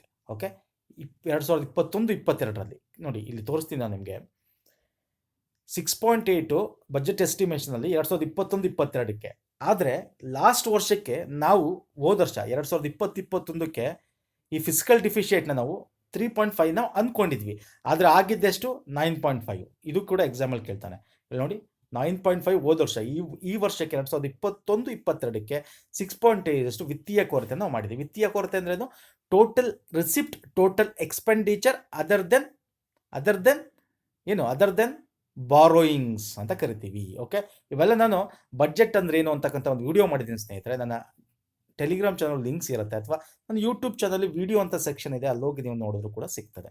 ಅಲ್ಲಿ ನಿಮಗೆ ಕಂಪ್ಲೀಟಾಗಿ ಎಕ್ಸ್ಪ್ಲೇನ್ ಮಾಡಿದ್ದೀನಿ. ವಾಟ್ ಈಸ್ ಫಿಸಿಕಲ್ ಡಿಫಿಷಿಯೇಟ್ ಅಂದರೆ ವಿತ್ತೀಯ ಕೊರತೆ ಅಂದ್ರೇನು, ಪ್ರಾಥಮಿಕ ಕೊರತೆ ಅಂದ್ರೇನು, ಹಣಕಾಸಿನ ಕೊರತೆ ಅಂದ್ರೇನು, ಇವೆಲ್ಲ ಎಕ್ಸ್ಪ್ಲೇನ್ ಮಾಡಿದ್ದೀನಿ. Okay, fine. ನೆಕ್ಸ್ಟ್ ಬನ್ನಿ, ಆರೋಗ್ಯ ಮತ್ತು ಯೋಗಕ್ಷೇಮದ ಅಡಿಯಲ್ಲಿ ಈ ಕೆಳಗಿನವುಗಳಲ್ಲಿ ಯಾವುದು ಪ್ರಮುಖ 3 ಕ್ಷೇತ್ರಗಳಲ್ಲಿಲ್ಲ? Very important. ನಮ್ಮ ಒಂದು ಪಿಲ್ಲರಲ್ಲಿ ಫಸ್ಟ್ ಪಿಲ್ಲರಲ್ಲಿ ಆರೋಗ್ಯ ಮತ್ತು ಯೋಗಕ್ಷೇಮ ಅಲ್ವಾ, ಅದರಲ್ಲಿ ಬರ್ತಕ್ಕಂಥದ್ದು ಇದು. ಸೊ ಯಾವುದು ಇಲ್ಲ, ಯಾವ ಕ್ಷೇತ್ರ ಇಲ್ಲ ಅಂತ ಕೇಳಿದೆ. ಯಾಕಂದರೆ ಅಲ್ಲಿ 3 ಕ್ಷೇತ್ರನ ಅವರು ಕಾನ್ಸಂಟ್ರೇಟ್ ಮಾಡಿದ್ದಾರೆ. ಯಾವುದು? ತಡೆಗಟ್ಟುವಿಕೆ, ರೋಗ ನಿರೋಧಕ, ಯೋಗಕ್ಷೇಮ, ರೋಗ ನಿರ್ಣಯ. ಯಾವ್ದು ಕರೆಕ್ಟ್ ಆನ್ಸರ್ ಇಲ್ಲಿ? ಅಲ್ಲ ಕೇಳಿರೋದು, ಯಾವುದಲ್ಲ ಅಂತ. ಸೊ ರೋಗ ನಿರ್ಣಯ, D is the right answer. See I will show you. ಅದಕ್ಕಿಂತ ಮುಂಚೆ ಇಲ್ಲಿ ನೋಡಿ, 3 ಪ್ರದೇಶಗಳನ್ನು ಬಲಪಡಿಸುತ್ತಾ ಗಮನ ಹರಿಸಿದೆ: ತಡೆಗಟ್ಟುವಿಕೆ, ರೋಗ ನಿರೋಧಕ ಮತ್ತು ಯೋಗಕ್ಷೇಮ. ಇಲ್ಲಿ ನೋಡಿ, ಅಪ್ರೋಚ್ ಏನೊಂದು ಪ್ರಿವೆಂಟಿವ್, ವೆಲ್ ಬೀಯಿಂಗ್, ಕ್ಯೂರೇಟಿವ್ ಅಂತ. ಸೊ ಇಲ್ಲಿ ಯಾವ ಆಪ್ಷನ್ ತಪ್ಪಾಗುತ್ತೆ? ರೋಗ ನಿರ್ಣಯ ತಪ್ಪಾಗುತ್ತೆ. D is the right answer. Okay, ನೋಡಿ ಎಲ್ಲ ಒಂದು ತಿಳ್ಕೋಬೇಕು. ಮತ್ತೆ ಇಲ್ಲೂ ಇದೆ ನೋಡಿ, ನಾವು ಈ ಆರೋಗ್ಯ ಅಂದರೆ ಈ ಒಂದು ಹೆಲ್ತ್ಗೆ ನಾವು ಏನು ಮಾಡಿದ್ದೀವಿ, ಹೋದ ವರ್ಷಕ್ಕಿಂತ ಈ ವರ್ಷ ಬಡ್ಜೆಟಲ್ಲಿ 2.23 ಲಕ್ಷ ಕೋಟಿಯಷ್ಟು, 2,23,846 ಕೋಟಿಯಷ್ಟು ಇನ್ವೆಸ್ಟ್ ಮಾಡ್ತಾ ಇದ್ದೀವಿ, ಅಂದರೆ ಸ್ಪೆಂಡ್ ಮಾಡ್ತಾ ಇದ್ದೀವಿ. ಹೋದ ವರ್ಷ ಬರೀ 94,452 ಕೋಟಿ. ಸೊ ಟೋಟಲ್ 137% ಅಷ್ಟು ಶೇಕಡ ಹೆಚ್ಚಿಗೆ ಮಾಡಿರೋದು ಈ ವರ್ಷ. ಇದು ಕೂಡ ಎಕ್ಸಾಮಲ್ಲಿ ಕೇಳ್ತಾನೆ, ವೆರಿ ಇಂಪಾರ್ಟೆಂಟು. ಇದ್ರ ಬಗ್ಗೆ ಕೂಡ ಒಂದು ಕ್ವಶನ್ ನಾನು ತೊಗೊಂಡಿದ್ದೀನಿ. ಇಲ್ಲಿ ನೋಡಿ, 2021ರ ಬಡ್ಜೆಟ್ನಲ್ಲಿ ಆರೋಗ್ಯ ಕ್ಷೇತ್ರದಲ್ಲಿ ಎಷ್ಟು ಬಡ್ಜೆಟನ್ನು ಅಂತಿಮಗೊಳಿಸಲಾಗಿದೆ? Very important. ಎಷ್ಟು ಸರ್? ಈಗ ತಾನೇ ಎಕ್ಸ್ಪ್ಲೇನ್ ಮಾಡಿದೆ. ಯಾವ ಆಪ್ಷನ್ ಕರೆಕ್ಟು? ಎನಾ, ಬಿನಾ, ಸಿನಾ, ಡಿನಾ? ಎಸ್, ದ ರೈಟ್ ಆನ್ಸರ್ 2.2 ಲಕ್ಷ ಕೋಟಿ. ಓಕೆ, 2.24 ಲಕ್ಷ ಕೋಟಿ ಅಲ್ವಾ? ಇಲ್ಲಿ ನೋಡಿದ್ವಲ್ಲ 2.23 ಲಕ್ಷ ಕೋಟಿ ನೋಡಿದ್ವಲ್ಲ. Yes, this is the right answer. ಮತ್ತೆ ಇನ್ನೊಂದು ಕೇಳ್ಬೋದು, ಎಷ್ಟು ಶೇಕಡಾವಾರು, ಎಷ್ಟು ಪರ್ಸೆಂಟೇಜು ಓದ್ ಬಡ್ಜೆಟ್ಗೂ ಈ ಬಡ್ಜೆಟ್ಗೂ 2021-22ರಲ್ಲಿ ನಾವು ಹೆಚ್ಚಿಗೆ ವ್ಯವಸ್ಥೆ ಇದ್ದೀವಿ ಅಥವಾ ಹೆಚ್ಚಿಗೆ ನಾವು ಸ್ಪೆಂಡ್ ಮಾಡ್ತಾ ಇದ್ದೀವಿ ಅಂತ ಕೇಳ್ತಾರೆ. 137% ಅಷ್ಟು ಹೆಚ್ಚಿಗೆ ನಾವು ಏನು ಮಾಡ್ತಾ ಇದ್ದೀವಿ, ಅದನ್ನ ಖರ್ಚು ಮಾಡ್ತಾ ಇದ್ದೀವಿ. ಇದನ್ನು ಕೂಡ ವೆರಿ ಇಂಪಾರ್ಟೆಂಟ್. ನೆಕ್ಸ್ಟ್ ತಗೊಂಡು ಬನ್ನಿ. ಕೋವಿಡ್-19 ಲಸಿಕೆಗಾಗಿ ಎಷ್ಟು ರೂಪಾಯಿಗಳನ್ನು ನಿಗದಿಪಡಿಸಲಾಗಿದೆ? ಕೋವಿಡ್-19 ಲಸಿಕೆ ತರಕ್ಕೆ ಈಗ ಆಲ್ರೆಡಿ 2 ತಂದಿದ್ದೀವಿ. ಇನ್ನು ನೆಕ್ಸ್ಟ್ ಏಪ್ರಿಲ್ ಮೇ ಅಷ್ಟರಲ್ಲಿ ಇನ್ನೂ 2 ಲಸಿಕೆಗಳನ್ನು ತರ್ತೀನಿ ಅಂತ ಹೇಳಿದ್ದಾರೆ ಬಡ್ಜೆಟಲ್ಲಿ. ಎಷ್ಟು ದುಡ್ಡನ್ನ ಅದಕ್ಕೆ ಕೊಡ್ತಾ ಇದ್ದೀವಿ? 15,000 ಕೋಟಿನ, 25,000 ಕೋಟಿನ, 35,000 ಕೋಟಿನ, 45,000 ಕೋಟಿನ? The right answer is C, 35,000 ಕೋಟಿ. ನಾನು ಇಲ್ಲೇ ನೋಡಿ, ನೀವು ಅಬ್ಸರ್ವ್ ಮಾಡಿದರೆ ಈ ಸ್ಲೈಡ್ ನಿಮ್ಗೆ ಗೊತ್ತಿರುತ್ತೆ. ಇದು ನೋಡಿ, ಲಸಿಕೆ 35,000 ಕೋಟಿ. ಇವೆಲ್ಲ ನಾನು ಎಕ್ಸ್ಪ್ಲೇನ್ ಮಾಡಿದ್ದೀನಿ ಸ್ನೇಹಿತರೆ ಬಡ್ಜೆಟ್ ವಿಡಿಯೋ ಸಾರಾಂಶದಲ್ಲಿ, ದಯವಿಟ್ಟು ನೋಡಿ. ಓಕೆ, ದ ರೈಟ್ ಆನ್ಸರ್ ಏನು? C is the right answer. Next question ಬನ್ನಿ. ಪ್ರಧಾನಮಂತ್ರಿ ಆತ್ಮನಿರ್ಭರ್ ಸ್ವಸ್ಥ ಭಾರತ ಯೋಜನಾ ಯಾವುದಕ್ಕೆ ಸಂಬಂಧಿಸಿದೆ? ಡ್ಯಾಶ್ಗೆ ಸಂಬಂಧಿಸಿದೆ ಅಂತ. So 1 second. ಯಾವುದಕ್ಕೆ ಸಂಬಂಧಿಸಿದೆ? ಶಿಕ್ಷಣ, ಆರೋಗ್ಯ ವ್ಯವಸ್ಥೆಗಳು, ಗ್ರಾಮೀಣಾಭಿವೃದ್ಧಿ, ಕುಡಿಯುವ ನೀರು. ಪ್ರಧಾನಮಂತ್ರಿ ಆತ್ಮನಿರ್ಭರ್ ಸ್ವಸ್ಥ ಭಾರತ್ ಯೋಜನೆ ಅಂತಕ್ಕಂಥದ್ದು ನ್ಯಾಷನಲ್ ಹೆಲ್ತ್ ಮಿಷನ್ಗೆ ಜೊತೆ ಮರ್ಜ್ ಮಾಡಿ ತರಬೇಕು ಅಂದ್ಕೊಂಡಿದ್ದೀವಿ. ಯಾವುದು correct answer? Yes, the right answer ಆರೋಗ್ಯ ವ್ಯವಸ್ಥೆ. ಸೊ ಆರೋಗ್ಯ ವ್ಯವಸ್ಥೆಗೆ ಸಂಬಂಧಪಟ್ಟಿದ್ದು ನೋಡಿ. ಆರೋಗ್ಯ ವ್ಯವಸ್ಥೆ ನಾನು ಕನ್ನಡದಲ್ಲಿ ತೊಗೊಂಡಿದ್ದೀನಿ, ಇಂಗ್ಲೀಷ್ ತೊಗೊಂಡಿದ್ದೀನಿ. ಇದು ಕೂಡ ವೆರಿ ಇಂಪಾರ್ಟೆಂಟ್. ಆರೋಗ್ಯ ವ್ಯವಸ್ಥೆ ಅಡಿಯಲ್ಲಿ ಏನೇನು ಮಾಡ್ತಾ ಇದ್ದೀವಿ ಅಂತ ಒಂದು ರಾಷ್ಟ್ರೀಯ ಸಂಸ್ಥೆ ತರಬೇಕು, ಮತ್ತು 4 ವೈರಾಲಜಿ ಪ್ರಾದೇಶಿಕ ಸಂಸ್ಥೆ ತರಬೇಕು, 17 ಹೊಸ ಸಾರ್ವಜನಿಕ ಆರೋಗ್ಯ ಘಟಕ ತರಬೇಕು, 9 ಜೈವಿಕ, ಇವೆಲ್ಲ ಇದೆಯಲ್ಲ, ಈ ಪಾಯಿಂಟ್ಸ್ ಎಲ್ಲ ವೆರಿ ಇಂಪಾರ್ಟೆಂಟು. ಯಾಕಂದರೆ ಈ ಇದರಲ್ಲಿರ್ತಕ್ಕಂಥ ಯಾವುದೇ ಪಾಯಿಂಟ್ಸ್ನ ಎತ್ತಿ ನಿಮಗೆ ಕೇಳ್ಬೋದು. ಫಾರ್ ಎಕ್ಸಾಂಪಲ್, ಇಲ್ಲಿರೋ ಪಾಯಿಂಟಲ್ಲಿ ನಾನು ನಿಮ್ಗೆ ಒಂದು ಕ್ವಶನ್ ಕೇಳ್ತೀನಿ ಅಷ್ಟೇ. ಈಗ ಎಕ್ಸಾಂಪಲ್ ನಿಮಗೆ ತೋರ್ಸೋಕ್ಕೋಸ್ಕರ. ಬನ್ನಿ ನೆಕ್ಸ್ಟ್ ಕ್ವಶನ್ ಬನ್ನಿ. ಇಲ್ಲಿ ಇಂಗ್ಲೀಷಲ್ಲಿ ಕೂಡ ಇದೆ. ನೆಕ್ಸ್ಟ್ ಕ್ವಶನ್ ಬನ್ನಿ. ದೇಶಾದ್ಯಂತ ಎಷ್ಟು ಹೊಸ ತುರ್ತು ಆರೋಗ್ಯ ಕೇಂದ್ರ ತೆರೆಯಲಿದೆ? ಮೊದಲನೇದು 17, 10, 9, 23. ಎಷ್ಟೇ ಆನ್ಸರ್ ಮಾಡಿ. ಓಕೆ, ಸೊ ಹಿಂಗೆ ಕ್ವಶನ್ ಬರ್ತವೆ ಸ್ನೇಹಿತರೆ, ಹಿಂಗೆ ಕ್ವಶನ್ ಬರ್ತವೆ. So the right answer 17. Emergency ನಾವು 15+2 ತೆರಿತಾ ಇದ್ದೀವಿ. ಇಲ್ಲಿ ನೋಡಿ, ಬನ್ನಿ ತೋರಿಸ್ತೀನಿ. 17 ಇಲ್ಲಿ ನೋಡಿ 15 health emergency operation centres and 2 mobile hospitals, total 17. 17 ತೆರಿತಾ ಇದ್ದೀವಿ, ಇಲ್ಲಿ ಕನ್ನಡದಲ್ಲೂ ಕೂಡ ತೊಗೊಂಡಿದ್ದೀನಿ. 15 ಆರೋಗ್ಯ ತುರ್ತು ಕಾರ್ಯಾಚರಣೆ ಕೇಂದ್ರಗಳು ಮತ್ತು 2 ಮೊಬೈಲ್ ಆಸ್ಪತ್ರೆಗಳನ್ನ ತೆರಿಬೇಕು ಅಂತ. ಸೊ ಹಿಂಗೆ ಪಾಯಿಂಟ್ಗಳನ್ನ, ಈ ಪಾಯಿಂಟ್ಸ್ ಇದೆಲ್ಲ ವೆರಿ ಇಂಪಾರ್ಟೆಂಟ್. ಯಾವುದೇ ಪಾಯಿಂಟ್ಸ್ನ ಎತ್ತಿ ನಿಮಗೆ ಕ್ವಶನ್ ಆಗಿ ಕೊಡ್ತಾನೆ ಅವನು. ಸೊ ವೆರಿ ಇಂಪಾರ್ಟೆಂಟು, ಇದನ್ನು ಕೂಡ ತಾವು ನೋಡ್ಕೋಬೇಕು. ಓಕೆ, ಬನ್ನಿ. ಸೊ ರೈಟ್ ಆನ್ಸರ್ ಎಷ್ಟು ಸರ್? 17 ತುರ್ತು ಆರೋಗ್ಯ ಕೇಂದ್ರ ತೆರೀಬೇಕು ದೇಶಾದ್ಯಂತ ಅಂತ ಈ ಬಡ್ಜೆಟಲ್ಲಿ ಮೆನ್ಷನ್ ಮಾಡಿದ್ದಾರೆ. ಫೈನ್. ನೆಕ್ಸ್ಟ್ ಬನ್ನಿ. ಮಿಷನ್ ಪೋಷಣ್ 2.0 ಯಾವುದೊಂದಕ್ಕೆ ಸಂಬಂಧಿಸಿದೆ? ಸಿಂಪಲ್ ಕ್ವಶನ್, ನಾನು ಡಿಫಿಕಲ್ಟಿ ಮಾಡಿಲ್ಲ, ಕ್ವಶನ್ ಈಸಿಯಾಗಿ ಕೇಳ್ತಾ ಇದ್ದೀನಿ. ಮಿಷನ್ ಪೋಷಣ್ 2.0 ಯಾವುದಕ್ಕೆ ಸಂಬಂಧಿಸಿದೆ ಸರ್? ಶಿಕ್ಷಣ, ಮೂಲಸೌಕರ್ಯ, ಪೋಷಣೆ, ದೂರ ಸಂಪರ್ಕ. ಯಾವುದು? ದ ರೈಟ್ ಆನ್ಸರ್ ಈಸ್ ಪೋಷಣೆ. C is the right answer. Okay, C is the right answer. So ಪೋಷಣೆ ಅಂದರೆ ನ್ಯೂಟ್ರಿಷನ್, ನಿಮ್ಗೆ ಗೊತ್ತಿರಬೇಕು. ನ್ಯೂಟ್ರಿಷನ್ಗೋಸ್ಕರ ಮಿಷನ್ 2.0 ಲಾಂಚ್ ಮಾಡ್ತದೆ. ಇದರಲ್ಲಿ merging of supplementary nutrition programme and Poshan Abhiyan ಎರಡನ್ನೂ ಮರ್ಜ್ ಮಾಡ್ತಾ ಇದ್ದಾರೆ ಇಲ್ಲಿ. Okay, very important this question, most expected question ಇದು. ಓಕೆ, ನೆಕ್ಸ್ಟ್ ಕ್ವಶನ್ ಬನ್ನಿ. Jal Jeevan mission urban, urban ಅಂದರೆ ನಮ್ಮ ಸಿಟಿ. ಓಕೆ, ಅರ್ಬನ್ ಎಷ್ಟು ಮನೆಯ ಟ್ಯಾಪ್ ಸಂಪರ್ಕಗಳನ್ನು ಒದಗಿಸಲು ಗುರಿಯನ್ನು ಹೊಂದಿದೆ? ನೋಡಿ, ದಿಸ್ ಆರ್ ಆಲ್ ಸ್ಟ್ಯಾಟಿಕ್, ಅಂದರೆ ಒಂದಷ್ಟು ಪಾಯಿಂಟ್ಸ್ಗಳಿರುತ್ತಲ್ಲ, ಸೊ ಆ ಪಾಯಿಂಟ್ಸ್ಗಳನ್ನ, ಸ್ಟ್ಯಾಟಿಕ್ ಪಾಯಿಂಟ್ಸ್ಗಳನ್ನ ತೊಗೊಂಡು ಮಾಡಿರ್ತಕ್ಕಂಥದ್ದು. ಸೊ ದ ರೈಟ್ ಆನ್ಸರ್ ಏನು? 1.68 ಕೋಟಿ, 2.86 ಕೋಟಿ, 3.48 ಕೋಟಿ, 4.96 ಕೋಟಿ. ಯಾವುದು ಕರೆಕ್ಟ್ ಆನ್ಸರ್ ಇಲ್ಲಿ? 2.86 ಕೋಟಿ ಮನೆಯ ಟ್ಯಾಪ್, ಓಕೆ, ಸಂಪರ್ಕಗಳನ್ನ ಕಲ್ಪಿಸಬೇಕು, ಮನೆಗೆ ಏನೋ ನಲ್ಲಿಗಳನ್ನ ತರಬೇಕು ಅಂತ ಹೇಳಿ ಮಿಷನ್ ಅರ್ಬನ್ನಲ್ಲಿ ಮಾಡಿರ್ತಕ್ಕಂಥದ್ದು. ಸೊ ಇಲ್ಲಿದೆ, ತೋರಿಸ್ತೀನಿ ನಾನು ನಿಮಗೆ. ಇದನ್ನು ಕೂಡ ನಾನು ಬಡ್ಜೆಟಲ್ಲಿ ಎಕ್ಸ್ಪ್ಲೇನ್ ಮಾಡಿದ್ದೀನಿ. ಇಲ್ಲಿ ನೋಡಿ, ಇದರಲ್ಲಿ ಯಾವುದೇ ಕ್ವಶನ್ಸ್ ಕೂಡ ನೀವು ಕೇಳ್ಬೋದು. ಅವರು 2.86 ಕ್ರೋರ್ ಹೌಸ್ ಹೋಲ್ಡ್ ಟ್ಯಾಪ್ ಕನೆಕ್ಷನ್ನ ಮಾಡಬೇಕು ಅಂತ ಇದರಲ್ಲಿ ಅಂದ್ಕೊಂಡಿದ್ದು. ಅದಕ್ಕೆ 2.87 ಲಕ್ಷ ಕೋಟಿಯಷ್ಟು ಅವ್ರು ಏನು ಮಾಡಿದ್ದಾರೆ, ದುಡ್ಡನ್ನ ನೋಡಿ, ಲಾಸ್ಟ್ ಇಯರ್ಗೂ ಈ ಇಯರ್ಗೂ ಎಷ್ಟು ದುಡ್ಡನ್ನ ಅವರು ಜಲ್ ಜೀವನ್ ಮಿಷನ್ಗೆ ಆಗ್ತಾ ಇದ್ದಾರೆ. ಇದೊಂದೇ ಅಲ್ಲ, ಇದರಲ್ಲಿ ನಿಮ್ಗೆ ಇನ್ನೊಂದು ಕ್ವಶನ್ ಬರುತ್ತೆ. ಏನು ಬರುತ್ತೆ? 500 ಲಿಕ್ವಿಡ್ ವೇಸ್ಟ್ ಮ್ಯಾನೇಜ್ಮೆಂಟ್ನ ತರಬೇಕು ಅಂತ. ಅಮೃತ್ ಅನ್ನ ಒಂದು ನಮ್ಮ ಸ್ಮಾರ್ಟ್ ಸಿಟಿ ಮಿಷನಲ್ಲಿ ಲಿಕ್ವಿಡ್ ವೇಸ್ಟ್ ಮ್ಯಾನೇಜ್ಮೆಂಟ್ ಅಂದ್ರೇನು? ಈಗೇನೋ ಒಂದು ಟಾಯ್ಲೆಟ್ ಇರುತ್ತೆ, ಅದರ ವೇಸ್ಟ್ಗಳನ್ನ ಹಾಗೆ ಬಿಡಬಾರ್ದು, ಅದನ್ನು ಮ್ಯಾನೇಜ್ ಮಾಡಬೇಕು, ಅದನ್ನ ಕ್ಲೀನ್ ಮಾಡಬೇಕು, ಅದನ್ನ ರೀಸೈಕ್ಲಿಂಗ್ ಮಾಡಬೇಕು. ಸೊ ಇದಕ್ಕೆ 500 ಇದನ್ನು ತರಬೇಕು ಅಂಥೇಳಿ ಹಮ್ಮಿಕೊಂಡಿರ್ತಕ್ಕಂಥದ್ದು. ಇದನ್ನು ಕೂಡ ಕ್ವಶನ್ ಬರಬಹುದು. Okay, this is also very important point. So ಇದ್ರ ಮೇಲೆ ಕೂಡ ನಿಮಗೆ ಕ್ವಶನ್ ಬರುತ್ತೆ. Okay, fine. ನೆಕ್ಸ್ಟ್ ಕ್ವಶನ್ ಬನ್ನಿ. ವಾಹನಗಳಿಗೆ ಸಂಬಂಧಿಸಿದ 2021ರ ಈ ಬಜೆಟ್ ಅಧಿವೇಶನದಲ್ಲಿ ಯಾವ ನೀತಿಯನ್ನು ಪ್ರಾರಂಭಿಸಲಾಗಿದೆ? ಸಿಂಪಲ್ ಕ್ವಶನ್ ಇದು, ವೆರಿ ಇಂಪಾರ್ಟೆಂಟ್ ಕ್ವಶನ್ ಆಲ್ಸೋ. ವಾಹನದ ಶಕ್ತಿ ದಕ್ಷತೆ ನೀತಿ, ಸಾರಿಗೆ ನೀತಿ, ಪರಿಸರ ನೀತಿ, ಸ್ವಯಂ ಪ್ರೇರಿತ ವಾಹನ ಸ್ಕ್ರಾಪೇಜ್ ನೀತಿ. ಯಾವುದು ಕರೆಕ್ಟ್ ಆಗಿ ಇರ್ತಕ್ಕಂಥ ಆನ್ಸರ್? ರೈಟ್ ಆನ್ಸರ್, ವಾಹನಗಳಿಗೆ ಸಂಬಂಧಿಸಿದಂತೆ ಸ್ವಯಂ ಪ್ರೇರಿತ ವಾಹನ ಸ್ಕ್ರಾಪೇಜ್ ನೀತಿ ಅಂದರೆ ವಾಲಂಟರಿ ವೆಹಿಕಲ್ ಸ್ಕ್ರಾಪಿಂಗ್ ಪಾಲಿಸಿನ ತಂದಿದೆ. ಸೊ ಏನಿದು ವಾಲಂಟರಿ ಸ್ಕ್ರಾಪಿಂಗ್ ಪಾಲಿಸಿ ಅಂದ್ರೆ ಏನು? So the right answer is D. ನೋಡೋಣ, ಇದ್ರ ರಿಲೇಟೆಡ್ ಇನ್ನೊಂದು ಕ್ವಶನ್ ತಗೊಂಡಿದ್ದೀನಿ, ಅಲ್ಲಿ ನಿಮಗೆ ಗೊತ್ತಾಗ್ತಾ ಹೋಗುತ್ತೆ. ಸ್ಕ್ರಾಪಿಂಗ್ ನೀತಿಯ ಪ್ರಕಾರ ವೈಯಕ್ತಿಕ ವಾಹನಗಳು ಮತ್ತು ವಾಣಿಜ್ಯ ವಾಹನಗಳನ್ನು ಕ್ರಮವಾಗಿ ಡ್ಯಾಶ್ ಮತ್ತು ಡ್ಯಾಶ್ ವರ್ಷಗಳೊಳಗೆ ಬಳಸಬಹುದು. ಓಕೆ, ಅಂದರೆ ಸ್ಕ್ರಾಪ್ ಮಾಡಬೇಕು ನಮ್ಮ ಒಂದು ವೆಹಿಕಲ್ನ. ವೈಯಕ್ತಿಕ ಅಂದರೆ ಪರ್ಸನಲ್ ಅಂದರೆ ನಿಮ್ಮದು. ಓಕೆ, ವಾಣಿಜ್ಯ ಅಂದರೆ ಕಮರ್ಷಿಯಲ್ ವೆಹಿಕಲ್, ಪರ್ಸನಲ್ ವೆಹಿಕಲ್. ಎಷ್ಟು ವರ್ಷ ತನಕ? ದ ರೈಟ್ ಆನ್ಸರ್ ಎಷ್ಟು? 15 ಮತ್ತು 20, 10 ಮತ್ತು 15, 15 ಮತ್ತು 18, 20 ಮತ್ತು 25. ಯಾವ್ದು ಕರೆಕ್ಟ್ ಆನ್ಸರ್ ಇಲ್ಲಿ? So the right answer is 15 and 20. ವೈಯಕ್ತಿಕ ವಾಹನಗಳಿಗೆ ಮತ್ತು ವಾಣಿಜ್ಯ ವಾಹನಗಳು ಅಲ್ವಾ, ಎರಡು ಕೇಳಿರ್ತಕ್ಕಂಥದ್ದು. ಸೊ ಇಲ್ಲಿ ವೈಯಕ್ತಿಕ ವಾಹನ ಮತ್ತು ವಾಣಿಜ್ಯ ವಾಹನಕ್ಕೆ ದ ರೈಟ್ ಆನ್ಸರ್ ಎಷ್ಟು ಅಂದರೆ 15 ಮತ್ತು 20 ವರ್ಷ.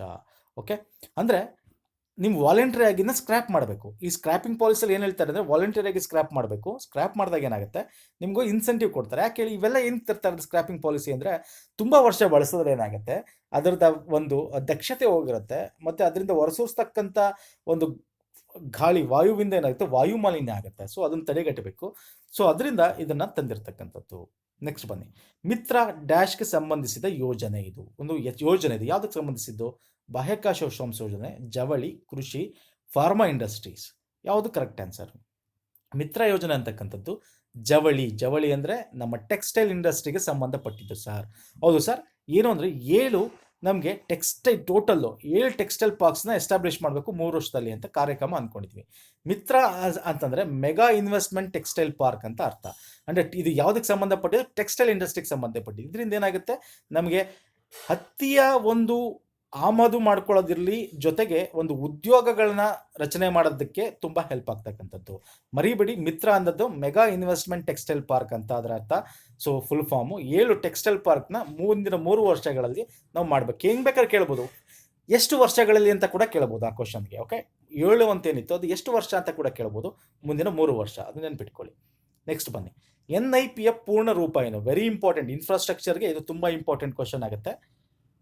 ರಾಷ್ಟ್ರೀಯ ಮೂಲಸೌಕರ್ಯ ಪ್ರಕ್ರಿಯೆಗಳು, ರಾಷ್ಟ್ರೀಯ ಮೂಲಸೌಕರ್ಯ ಯೋಜನೆ, ರಾಷ್ಟ್ರೀಯ ಮೂಲಸೌಕರ್ಯ ಪೈಪ್ಲೈನ್, ರಾಷ್ಟ್ರೀಯ ಮೂಲಸೌಕರ್ಯ ಬಂಡವಾಳ. ಯಾವುದು ಕರೆಕ್ಟ್ ಆನ್ಸರ್? ಸರ್, NIP ಅಂದರೆ ರಾಷ್ಟ್ರೀಯ ಮೂಲಸೌಕರ್ಯ ಪೈಪ್ಲೈನ್, ನ್ಯಾಷನಲ್ ಇನ್ಫ್ರಾಸ್ಟ್ರಕ್ಚರ್ ಪೈಪ್ಲೈನ್ ಅಂತ ಕರಿತೀವಿ. ಓಕೆ, ಇದು ಒಂದು ನೋಡಲ್ ಸಂಸ್ಥೆಯಾಗಿ ಎಲ್ಲ ಒಂದು ಇದನ್ನ ಕೂಡ ಅದು ಒಂದಷ್ಟು ದುಡ್ಡನ್ನ ಕೊಟ್ಟು ಒಂದಷ್ಟು ಪ್ರೋಗ್ರಾಮ್ಗೆ ಹಮ್ಮಿಕೊಂಡಿದ್ದೀವಿ. ಇದು ನನ್ನ ಸಾರಾಂಶದಲ್ಲಿ, ಬಜೆಟ್ ಸಾರಾಂಶದಲ್ಲಿ ಎಕ್ಸ್ಪ್ಲೇನ್ ಮಾಡಿದ್ದೀನಿ, ಅಲ್ಲಿ ಒಂದ್ಸಲ ನೋಡ್ಕೊಂಬಿಡಿ ಸ್ನೇಹಿತರೆ. ಫೈನ್. ಭಾರತ್ ಮಾಲಾ ಪರಿಯೋಜನಾ ಡ್ಯಾಶ್ಗೆ ಸಂಬಂಧಿಸಿದೆ. ಭಾರತ್ ಮಾಲಾ ಪರಿಯೋಜನಾ ಸಿಂಪಲ್ ಇದು. ಭಾರತ್ ಮಾಲಾ ಪ್ರಾಜೆಕ್ಟ್ ಯಾವುದಕ್ಕೆ ಸರ್? ರೈಲ್ವೆ ಮೂಲಸೌಕರ್ಯಕ, ರಸ್ತೆಗಳು ಮತ್ತು ಹೆದ್ದಾರಿ ಮೂಲಸೌಕರ್ಯಕ, ಒಳನಾಡಿನ ಜಲಮಾರ್ಗಗಳ ಮೂಲಸೌಕರ್ಯಕ, ರಕ್ಷಣಾ ಮೂಲಸೌಕರ್ಯಕ ಇರೋದು, ರಸ್ತೆ ಮತ್ತು ಹೆದ್ದಾರಿಗಳ ಮೂಲಸೌಕರ್ಯಕ್ಕೆ ಇರೋದು. ಇಲ್ಲೊಂದಷ್ಟು ದುಡ್ಡನ್ನ ಅನೌನ್ಸ್ ಮಾಡ್ತಾರೆ. ಸೊ ಅದನ್ನು ನಾನು ಇಲ್ಲಿ ತೊಗೊಂಡಿದ್ದೀನಿ, ಬನ್ನಿ. ರೋಡ್ ಆ್ಯಂಡ್ ಹೈವೇ ಇನ್ಫ್ರಾಸ್ಟ್ರಕ್ಚರ್ಗೆ 5.35 ಲಕ್ಷ ಕೋಟಿ ಭಾರತ್ ಮಾಲಾ ಪರಿಯೋಜನೆಗೆ ಒದಗಿಸ್ತಾ ಇರೋದು. 13,000 ಕಿಲೋಮೀಟರ್ ಲೆಂತ್ ಆಫ್ ರೋಡ್ನ ಮಾಡಬೇಕು ಅಂತೇಳಿ 3.3 ಲಕ್ಷ ಅವಾರ್ಡೆಡ್ ಫಾರ್ ಕನ್ಸ್ಟ್ರಕ್ಷನ್ಗೆ ಕೊಡ್ತಾ ಇರ್ತಕ್ಕಂಥದ್ದು. ಸೊ ಇಲ್ಲಿ ಏನು ಕೇಳ್ಬೋದು ಅಂತಂದರೆ, ನಿಮಗೆ ಆ ಒಂದು ಮ್ಯಾಪ್ನ ಇಲ್ಲಿ ತೊಗೊಂಡಿಲ್ಲ, ಒಂದು ಗ್ರಾಫ್ ಇದೆ.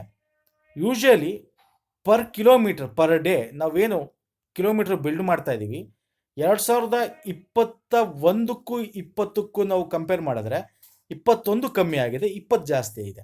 ಓಕೆ, ಕೇಳ್ಬೋದು ಹೋದ ವರ್ಷಕ್ಕಿಂತ 2020-21ಕ್ಕಿಂತ 21-22ನ ಒಂದು ನಮ್ಮ ಒಂದು ವರ್ಷದಲ್ಲಿ road built per kilometre per day ಜಾಸ್ತಿ ಇದೆ ಕಮ್ಮಿ ಇದೆಯಾ ಅಂತ ಕೇಳ್ಬೋದು. ಓಕೆ, ಹಿಂಗೂ ಕೇಳ್ತಾನೆ ಕ್ವಶನು, ಕಾನ್ಸೆಪ್ಟ್ಸ್ ಕ್ವಶನ್ಸ್ ಇದೆಲ್ಲ. ಸೊ ಇಲ್ಲಿ ಏನಾಗುತ್ತೆ, ಕಮ್ಮಿ ಇದೆ ಲಾಸ್ಟ್ ಇಯರ್ ಕಂಪೇರ್ ಮಾಡಿದ್ರೆ. ಓಕೆ, ಇದನ್ನು ಕೂಡ ಬಜೆಟಲ್ಲಿ ಮೆನ್ಷನ್ ಮಾಡಿದ್ದಾರೆ. ಫೈನ್. ನೆಕ್ಸ್ಟ್ ಕ್ವಶನ್ ಬನ್ನಿ. ಬ್ರಾಡ್ಗೇಜ್ ಮಾರ್ಗಗಳ 100% ವಿದ್ಯುದೀಕರಣ ಗುರಿ ವರ್ಷ ಯಾವುದು? ವೆರಿ ಇಂಪಾರ್ಟೆಂಟ್ ಕ್ವಶನ್ ಇದು. ನಾವು ರೈಲ್ವೆಲಿ ಬ್ರಾಡ್ಗೇಜ್ನ ಇರ್ತಕ್ಕಂಥದ್ದು 100% ಎಲೆಕ್ಟ್ರಿಫಿಕೇಶನ್ ಮಾಡಬೇಕು ಅಂದ್ಕೊಂಡಿದ್ದೀವಿ. ಇಲ್ಲಿ ಇನ್ನೊಂದು ಕ್ವಶನ್ ಉದ್ಭೂತಿ ಆಗುತ್ತೆ. ಬಜೆಟಲ್ಲೇ ಮೆನ್ಷನ್ ಮಾಡಿದ್ದಾನೆ 72% ಕೂಡ ನಾವು ಯಾವ ವರ್ಷದಲ್ಲಿ ಕಂಪ್ಲೀಟ್ ಮಾಡ್ತೀವಿ ಅಂತ. ಓಕೆ, ನಾನು ಇಲ್ಲಿ ನಿಮ್ಗೆ ತೊಗೊಂಡಿದ್ದೆ ಆನ್ಸರ್. ಬನ್ನಿ, 2023ಕ್ಕೆ ನಾವು 100% ಮಾಡಬೇಕು.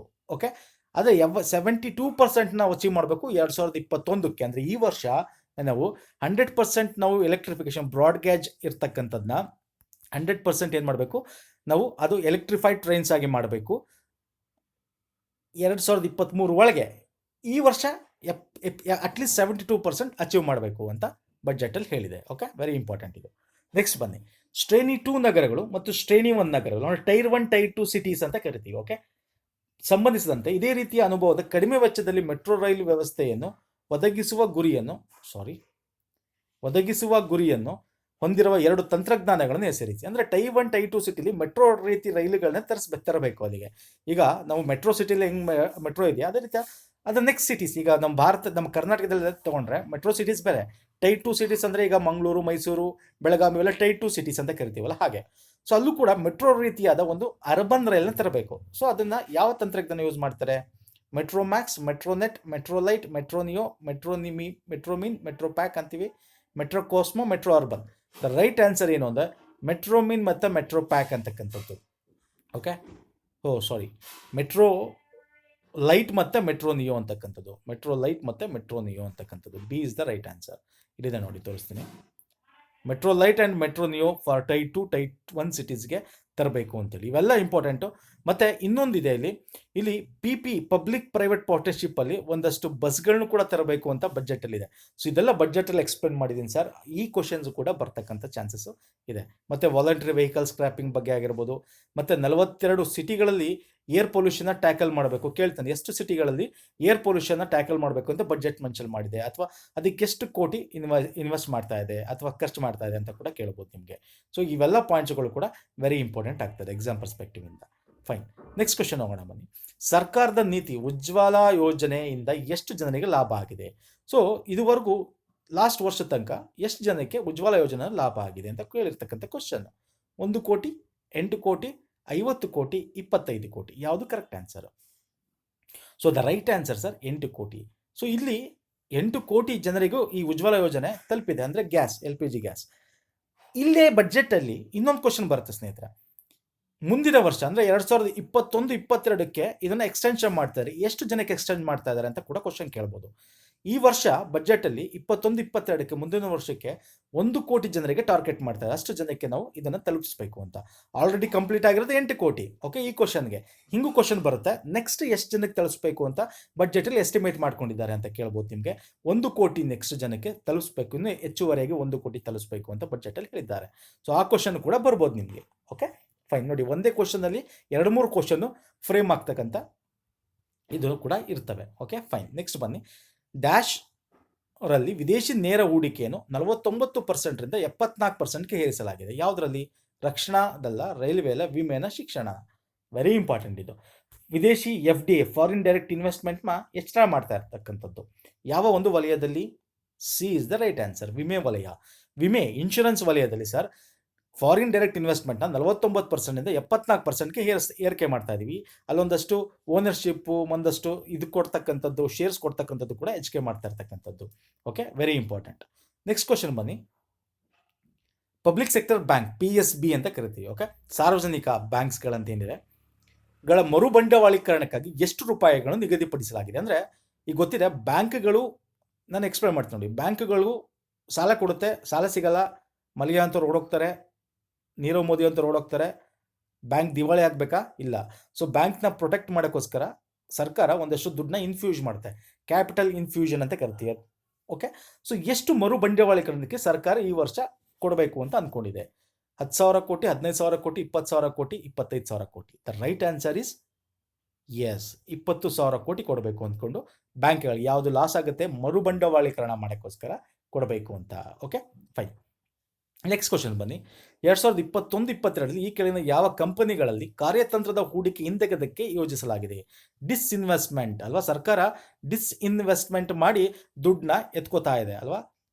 ತನ್ನ ಸರ್ಕಾರ ಎಲ್ಲೆಲ್ಲಿ ಇನ್ವೆಸ್ಟ್ ಮಾಡಿತ್ತು ಅವಾಗಲಿಂದ ಪಬ್ಲಿಕ್ ಸೆಕ್ಟರ್ ಕಂಪನೀಸ್ಗಳಲ್ಲಿ ಡಿಸ್ಇನ್ವೆಸ್ಟ್ಮೆಂಟ್ ಮಾಡ್ತಾರೆ. ಯಾವುದ್ಯಾವುದರಲ್ಲಿ? BPCL, air India, shipping corporation of India, ಮೇಲಿನ ಎಲ್ಲ. ಕರೆಕ್ಟ್ ಆನ್ಸರ್ ಯಾವುದಿಲ್ಲಿ? ಎಸ್, ವೆರಿ ಗುಡ್, ದ ಮೇಲಿನ ಎಲ್ಲ is the right answer. So ಇಲ್ಲಿ ಒಂದಷ್ಟು ಕಂಪ್ನಿಗಳನ್ನ ಸ್ಪೆಸಿಫೈ ಮಾಡಿದ್ದಾವೆ ನೋಡಿ. ಸ್ಟ್ರಾಟಜಿಕ್ ಡಿಸ್ಇನ್ವೆಸ್ಟ್ಮೆಂಟ್ BPCL ಆಗಿರ್ಬೋದು, ಏರ್ ಇಂಡಿಯಾ ಆಗಿರ್ಬೋದು, ಶಿಪ್ಪಿಂಗ್ ಕಾರ್ಪೊರೇಷನ್ ಆಫ್ ಇಂಡಿಯಾ ಆಗಿರ್ಬೋದು, ಮತ್ತು IDBI ಬ್ಯಾಂಕ್, ಬೆಮೆಲ್ ಆಗಿರ್ಬೋದು, ಪವನ್ ಹನ್ಸ್ ಆಗಿರ್ಬೋದು, ನಿಲ್ಚಲ್ ಇಸ್ಪಟ್ ನಿಗಮ್ ಲಿಮಿಟೆಡ್ ಆಗಿರ್ಬೋದು. ಸೊ ಟೋಟಲಿ 1,75,000 ಕೋಟಿ ಡಿಸ್ಇನ್ವೆಸ್ಟ್ಮೆಂಟ್ ಈ ವರ್ಷಕ್ಕೆ ಟಾರ್ಗೆಟ್ ಹಾಕೊಂಡಿರೋದು. Very important. ಇದನ್ನು ಕೂಡ ಎಕ್ಸಾಮಲ್ಲಿ ಕೇಳ್ತೀನಿ. ಈ ಒಂದು ಫಿಗರ್ ಇದೆಯಲ್ಲ, ಈ ಒಂದು ಅಮೌಂಟ್, ಇದನ್ನು ಕೂಡ ಎಕ್ಸಾಮಲ್ಲಿ ಕೇಳ್ತಕ್ಕಂಥದ್ದು ಇದೆ. 1,75,000 ಕೋಟಿ ಈ ವರ್ಷ ಡಿಸ್ಇನ್ವೆಸ್ಟ್ ಮಾಡಬೇಕು. ಅಂದರೆ ತನ್ನ ಒಂದು ಶೇರ್ಗಳನ್ನ ಮಾರಾಟ ಮಾಡಬೇಕು. ಸರ್ಕಾರದ ಶೇರ್ಗಳು, ಕಂಪ್ನಿಲಿ ಇರ್ತಕ್ಕಂಥ ಪಬ್ಲಿಕ್ ಸೆಕ್ಟರ್ ಕಂಪ್ನಿಲಿ ಇರ್ತಕ್ಕಂಥ, ಸಾರ್ವಜನಿಕ ಕಂಪ್ನಿಲಿ ಇರ್ತಕ್ಕಂಥ ಶೇರ್ಗಳನ್ನ ಮಾರಾಟ ಮಾಡಬೇಕು ಅಂತ ಅಂದ್ಕೊಂಡಿರೋದು. Okay fine. ನೆಕ್ಸ್ಟ್ ಕ್ವಶನ್ ಬನ್ನಿ. ಡ್ಯಾಶ್ಯ IPO ಅನ್ನು 2021-22ರಲ್ಲಿ ಆಯೋಜಿಸಲಾಗಿದೆ. Very important sir. IPO ಅಂದ್ರೆ ಇನಿಷಿಯಲ್ ಪಬ್ಲಿಕ್ ಆಫರಿಂಗ್ ಅಂತ ಕರಿತೀವಿ. ಇನಿಷಿಯಲ್ ಪಬ್ಲಿಕ್ ಆಫರಿಂಗ್ ಇದು ಶೇರ್ ಮಾರ್ಕೆಟ್ ಬಗ್ಗೆ ನಿಮ್ಗೆ ಗೊತ್ತಿದ್ರೆ ಗೊತ್ತಿರುತ್ತೆ. ಶೇರ್ಸ್ ಬಗ್ಗೆ ಏನದು? ಈಗ ಯಾವ್ದಾದ್ರು ಒಂದು ಕಂಪನಿ ಶೇರ್ ಮಾರ್ಕೆಟ್ಗೆ, ಈಗ ಪ್ರೈವೇಟ್ ಇರೋದು ಪಬ್ಲಿಕ್ ಸೆಕ್ಟರ್ ಆಗಬೇಕು ಅಂದರೆ ನಾನು ಶೇರ್ ಮಾರಾಟ ಮಾಡೋಕ್ಕೆ ನನ್ನ ಕಂಪ್ನಿ ಬರ್ತೀನಿ. ಆಗ ನಾನು ಶೇರ್ ಮಾಡೋಕ್ಕೆ ಫಸ್ಟ್ ಟೈಮ್ ನಾನು ಮಾರಾಟ ಮಾಡ್ತೀನಲ್ಲ, ಅದನ್ನ ಇನಿಷಿಯಲ್ ಪಬ್ಲಿಕ್ ಆಫರಿಂಗ್ ಅಂತ ಕರಿತೀವಿ. ಸೆಕೆಂಡ್ ಸೈಡ್ ಮಾಡೋದಕ್ಕೆ ಸೆಕೆಂಡರಿ, ಅದು ಬೇರೆ. ಸೆಕೆಂಡರಿ ಅಂದರೆ ಈಗ ನೀವು ಶೇರ್ ತಗೋತೀರಾ, ಪುನಃ ಅದನ್ನ ನೀವು ಅದೇ ಶೇರ್ ಮಾರ್ಕೆಟಲ್ಲಿ ಇನ್ನೊಬ್ರಿಗೆ ಮಾಡ್ತೀರಾ, that is different. So first time ಮಾಡೋದಕ್ಕೆ IPO ಅಂತ ಕರಿತೀವಿ. ಯಾವುದು? ಏರ್ ಇಂಡಿಯಾನ, LICನ, ಅಮೂಲ್ನ, ಪವನ್ ಹ್ಯಾನ್ಸ? The right answer LIC. Okay, B is the right answer. Sir LIC already ಏನು ಮಾಡಿದ್ದಾರೆ? ಶೇರ್ಸ್ ಮಾರ್ಕೆಟ್ಗೆ ತಂದಿದ್ದಾರೆ. ಲಾಸ್ಟ್ ವರ್ಷನೇ ಅದು ನ್ಯೂಸಲ್ಲಿತ್ತು. ಸೊ ಅದನ್ನು ಈ ವರ್ಷ ಅವರು ಕಂಪ್ಲೀಟ್ ಮಾಡ್ತಾ ಇದ್ದಾರೆ. ಅಂದರೆ ಶೇರ್ ಮಾರ್ಕೆಟ್ಸಲ್ಲಿ ಇನಿಷಿಯಲ್ ಪಬ್ಲಿಕ್ ಆದರೂ ಶೇರ್ಸ್ನ ಬಿಡುಗಡೆ ಮಾಡ್ತಾ ಇದ್ದಾರೆ ಈ ವರ್ಷ 2021-22ರಲ್ಲಿ ಅದನ್ನ ಮಾಡಬೇಕು ಅಂತ ಅಂದ್ಕೊಂಡಿರ್ತಕ್ಕಂಥದ್ದು. ಫೈನ್. ಬನ್ನಿ ನೆಕ್ಸ್ಟ್ ಕ್ವಶನ್ ಬನ್ನಿ. ಸ್ವಾಮಿತ್ವ ಯೋಜನೆ ಒದಗಿಸುವ ಗುರಿ ಹೊಂದಿದೆ ಅಂದರೆ ಏನನ್ನು ಒದಗಿಸತಕ್ಕಂಥ ಗುರಿ ಹೊಂದಿದೆ ಅಂತ ಅರ್ಥ ಸ್ವಾಮಿತ್ವ ಯೋಜನೆ. ಮೊದಲನೇ ಆಪ್ಷನ್ನು ಗ್ರಾಮೀಣ ಭಾರತಕ್ಕೆ ಸಮಗ್ರ ಆಸ್ತಿ ಮೌಲ್ಯಮಾಪನ ಪರಿಹಾರ, ಗ್ರಾಮೀಣ ವಿದ್ಯುದ್ದೀಕರಣ, ಗ್ರಾಮೀಣ ಆರೋಗ್ಯ ರಕ್ಷಣೆ, ಗ್ರಾಮೀಣ ಶಿಕ್ಷಣ. ಯಾವುದು ಇಲ್ಲಿ correct answer? So the right answer ಇಲ್ಲಿ ಗ್ರಾಮೀಣ. ಯಾವುದು ಆನ್ಸರ್ ಮಾಡಿ? ವೆರಿ ಗುಡ್, ಗ್ರಾಮೀಣ ಭಾರತಕ್ಕೆ ಸಮಗ್ರ ಆಸ್ತಿ ಮೌಲ್ಯಮಾಪನ ಪರಿಹಾರ. Okay, the right answer is 1. So what is Swamitva Yojana? So ಸ್ವಾಮಿತ್ವ ಯೋಜನಾ ಅಂದರೆ ಸ್ನೇಹಿತರೆ, ಈಗ ಗ್ರಾಮೀಣ ಪ್ರದೇಶದಲ್ಲಿ ಒಂದಷ್ಟು ಜನಕ್ಕೆ ಏನಾಗಿರುತ್ತೆ, ಲ್ಯಾಂಡ್ಗೆ ಡಾಕ್ಯುಮೆಂಟ್ಸ್ ಇರಲ್ಲ ಎಷ್ಟೊಂದು ಜನಕ್ಕೆ. ಅದು ಮನೆ ಆಗಿರ್ಬೋದು, ಅವರ ಗದ್ದೆಗಳಾಗಿರ್ಬೋದು. ಸೊ ಅದಕ್ಕೆ ಲ್ಯಾಂಡ್ ಸರ್ವೆ ಮಾಡಿ ನಿಮಗೆ, ಓಕೆ, ನಮ್ಮ ಒಂದು ಸ್ಯಾಟಲೈಟ್ ಮುಖಾಂತರ ಮಾಡಿ ಅವ್ರಿಗೆ ಒಂದು ಪತ್ರಗಳನ್ನ ಕೊಡ್ತಕ್ಕಂಥದ್ದು. ಸೊ ಈ ಪತ್ರಗಳು ಕೊಡೋದ್ರಿಂದ ಏನಾಗುತ್ತೆ, ಅವರು ಸಾಲಗಳು ತಗೋಬೋದು. ಮತ್ತೊಂದು, ಸೊ ಅವ್ರಿಗೊಂದು ಏನಾಗುತ್ತೆ, ಹೆಲ್ಪ್ ಆಗುತ್ತೆ. ಸೊ ಇದನ್ನು ಸ್ವಾಮಿತ್ವ ಯೋಜನೆ ಅಂತ ಕರಿತೀವಿ. ಇದು ಹೋದ ವರ್ಷ ಬಂದಿತ್ತು. ಇದ್ರ ಜೊತೆಗೆ ಮುಖ್ಯವಾಗಿ ಇನ್ನೊಂದೇ ಅವರು ಅನೌನ್ಸ್ ಮಾಡ್ತಾರೆ. ಅಂದರೆ ಇದು ಬಜೆಟಲ್ಲಿ ಈ ವರ್ಷ ಮೆನ್ಷನ್ ಮಾಡಿದ್ದಾರೆ, ಇಷ್ಟು ಜನಕ್ಕೆ ನಾವು ಆಲ್ರೆಡಿ ಅವ್ರಿಗೆ ಸಮಗ್ರ ಆಸ್ತಿ ಮೌಲ್ಯಮಾಪನ ಮಾಡಿ ಅವ್ರಿಗೆ ಏನೋ ಕಾರ್ಡ್ಗಳನ್ನ ಕೊಟ್ಟಿದ್ದೀವಿ ಅಂತ ಹೇಳಿದ್ದಾರೆ. ಇದ್ರ ಜೊತೆಗೆ ಒಂದು ಆ್ಯಪ್ ಕೂಡ ಏನು ಮಾಡ್ತಾರೆ, ಅವರು ತರ್ತಾರೆ.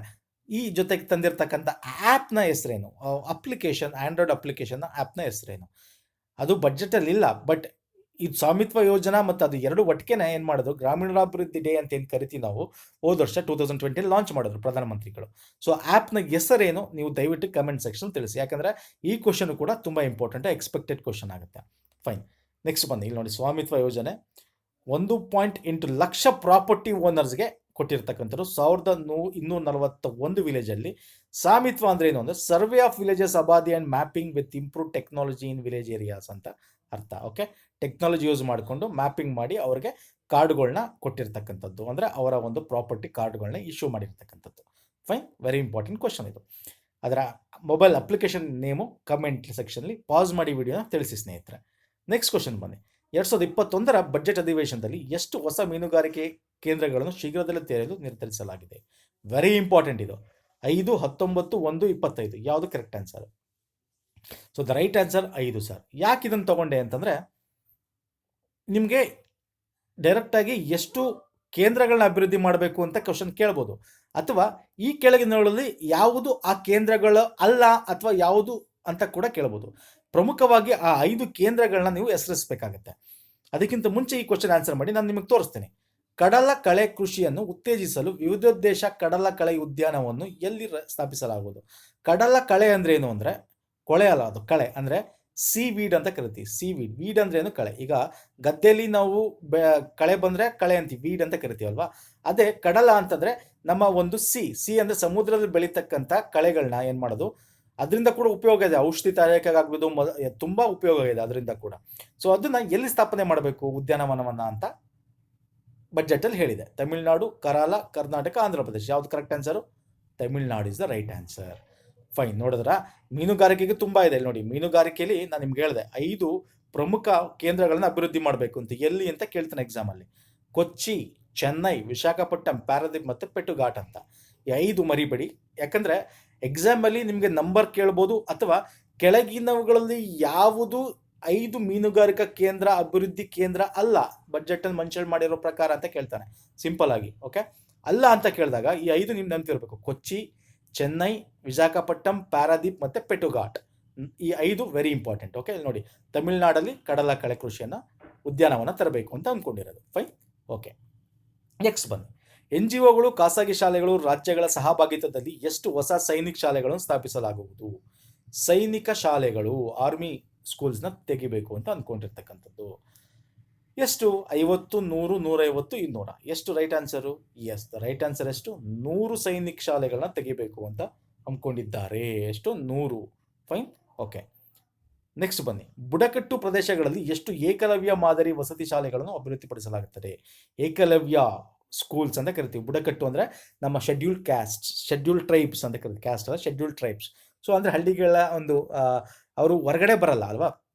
ಅಂದರೆ ಬುಡಕಟ್ಟು ಅಂದರೆ ಎಷ್ಟೋ ಜನ ಕಾಡು ಜನಗಳಿರ್ತಾರೆ ಅಲ್ವಾ, ಶೆಡ್ಯೂಲ್ಡ್ ಟ್ರೈಬ್ಸ್ ಅಂತ ಕರಿತೀವಿ. ಆ ಬುಡಕಟ್ಟು ಜನಾಂಗಗಳು ಒಂದಷ್ಟು ಜನ ಒಂದು ಸಮಾಜದ ಮುಂದೆಲೆಗೆ ಬರಲ್ಲ. ಸೊ ಅಂಥವ್ರಿಗೆ ಅಲ್ಲೇ ನಮ್ಮ ಒಂದು ಏಕಲವ್ಯ ಮಾದರಿ ಅಂದರೆ, ಏಕಲವ್ಯನ ಅವನು ಹೆಂಗೆ ಕಲ್ತ ಹಾಗೆ ಏಕಲವ್ಯ ಮಾದರಿಗಳಲ್ಲಿ ಒಂದು ಗುರುಕುಲ ಟೈಪ್ ತೆಗಿಬೇಕು. ಎಷ್ಟು ತೆಗಿಬೇಕು?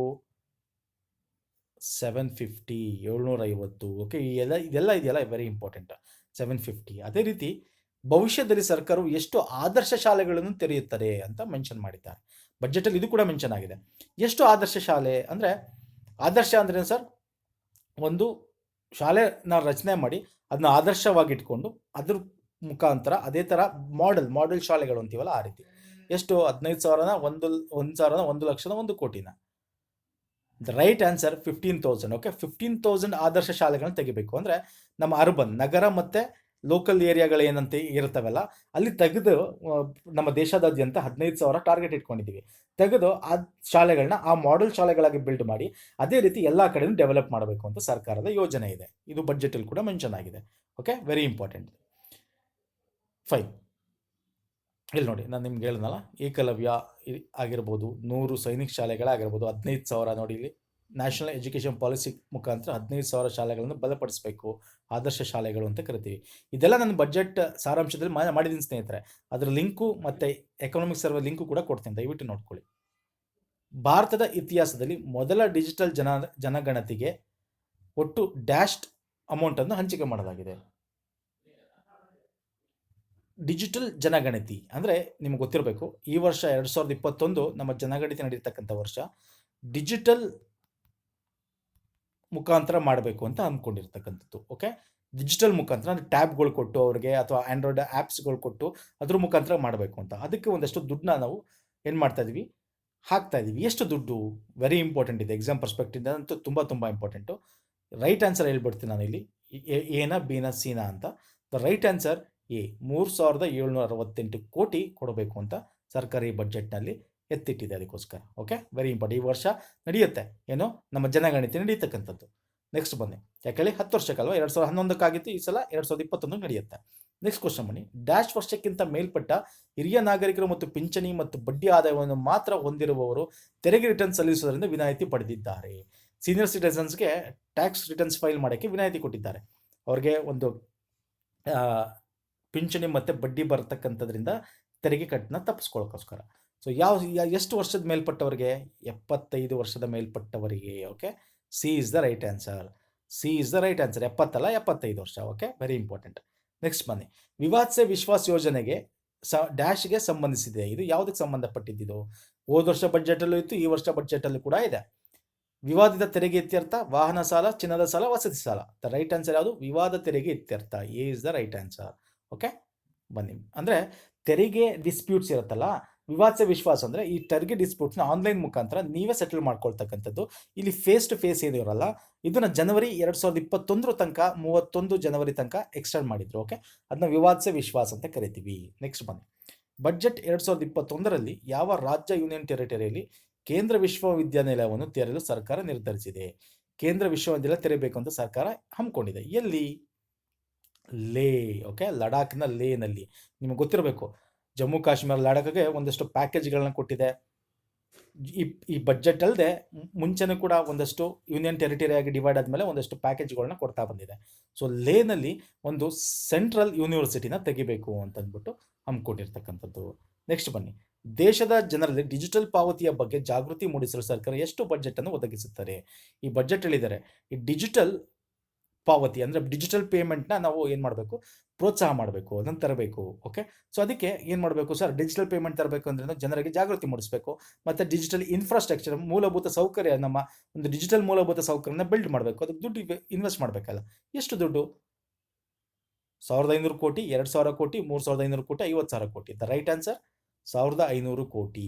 A is the right answer. Okay, 1,500 ಕೋಟಿ ತರಬೇಕು ಅಂದ್ಕೊಂಡಿದೆ. ನೆಕ್ಸ್ಟ್ ಬನ್ನಿ, 2021 ಬಜೆಟ್ ಅಧಿವೇಶನದಲ್ಲಿ 2021 ಜನಗಣತಿಗೆ ಎಷ್ಟು ಬಜೆಟನ್ನು ಸರ್ಕಾರ ನಿರ್ಧರಿಸುತ್ತದೆ? ಜನಗಣತಿಗೆ ಜನಗಣತಿಗೆ ಎಷ್ಟು? ಇದು ಜನಗಣತಿಗೆ. ಓಕೆ, ಅಂದರೆ ಈಗ ನಾವು ಡಿಜಿಟಲ್ಗೆ ಬೇರೆ ನೋಡ್ತೀವಿ, ಓವರ್ ಆಲ್ ಜನಗಣತಿಗೆ ವ್ಯವಸ್ಥಿಸಬೇಕಲ್ಲ. ಅಂದರೆ ಬರೀ ಜನಗಣತಿ ಅಂದ ತಕ್ಷಣ ಜನಗಣತಿ ಒಂದೇ ನಡೆಯಲ್ಲ. ಇಲ್ಲಿ ಏನಾಗುತ್ತೆ, ಜನ ಎಷ್ಟು ಜನ ಇದ್ದಾರೆ ಒಂದು ಕಡೆ, ಅಲ್ಲಿ ಸೋಷೋ ಎಕಾನಮಿಕ್ ಜನ ಎಷ್ಟಿದ್ದಾರೆ ಅಂತ ಇನ್ನೊಂದು ಕಡೆ. ಸೊ ಎಲ್ಲನೂ ಸೇರಿಸಿ ಎಲ್ಲ ಫುಲ್ ಓವರ್ ಆಲ್ ನಾವೇನು ಮಾಡ್ತೀವಿ, ಎಲ್ಲ ರೀತಿ ಅದನ್ನ ಡಿವಿಷನ್ ಮಾಡಬೇಕು. ಸೊ ಅದಕ್ಕೆಲ್ಲ ದುಡ್ಡು ಖರ್ಚಾಗುತ್ತೆ. ಸೊ ಅದನ್ನು ಸ್ಟ್ಯಾಟಿಸ್ಟಿಕ್ಸ್ನ ಬಿಲ್ಡ್ ಮಾಡಬೇಕು. ಸೊ ಇದಕ್ಕೆ ಎಷ್ಟು ಮಾಡ್ತಾ ಇದ್ದಾರೆ ಖರ್ಚು?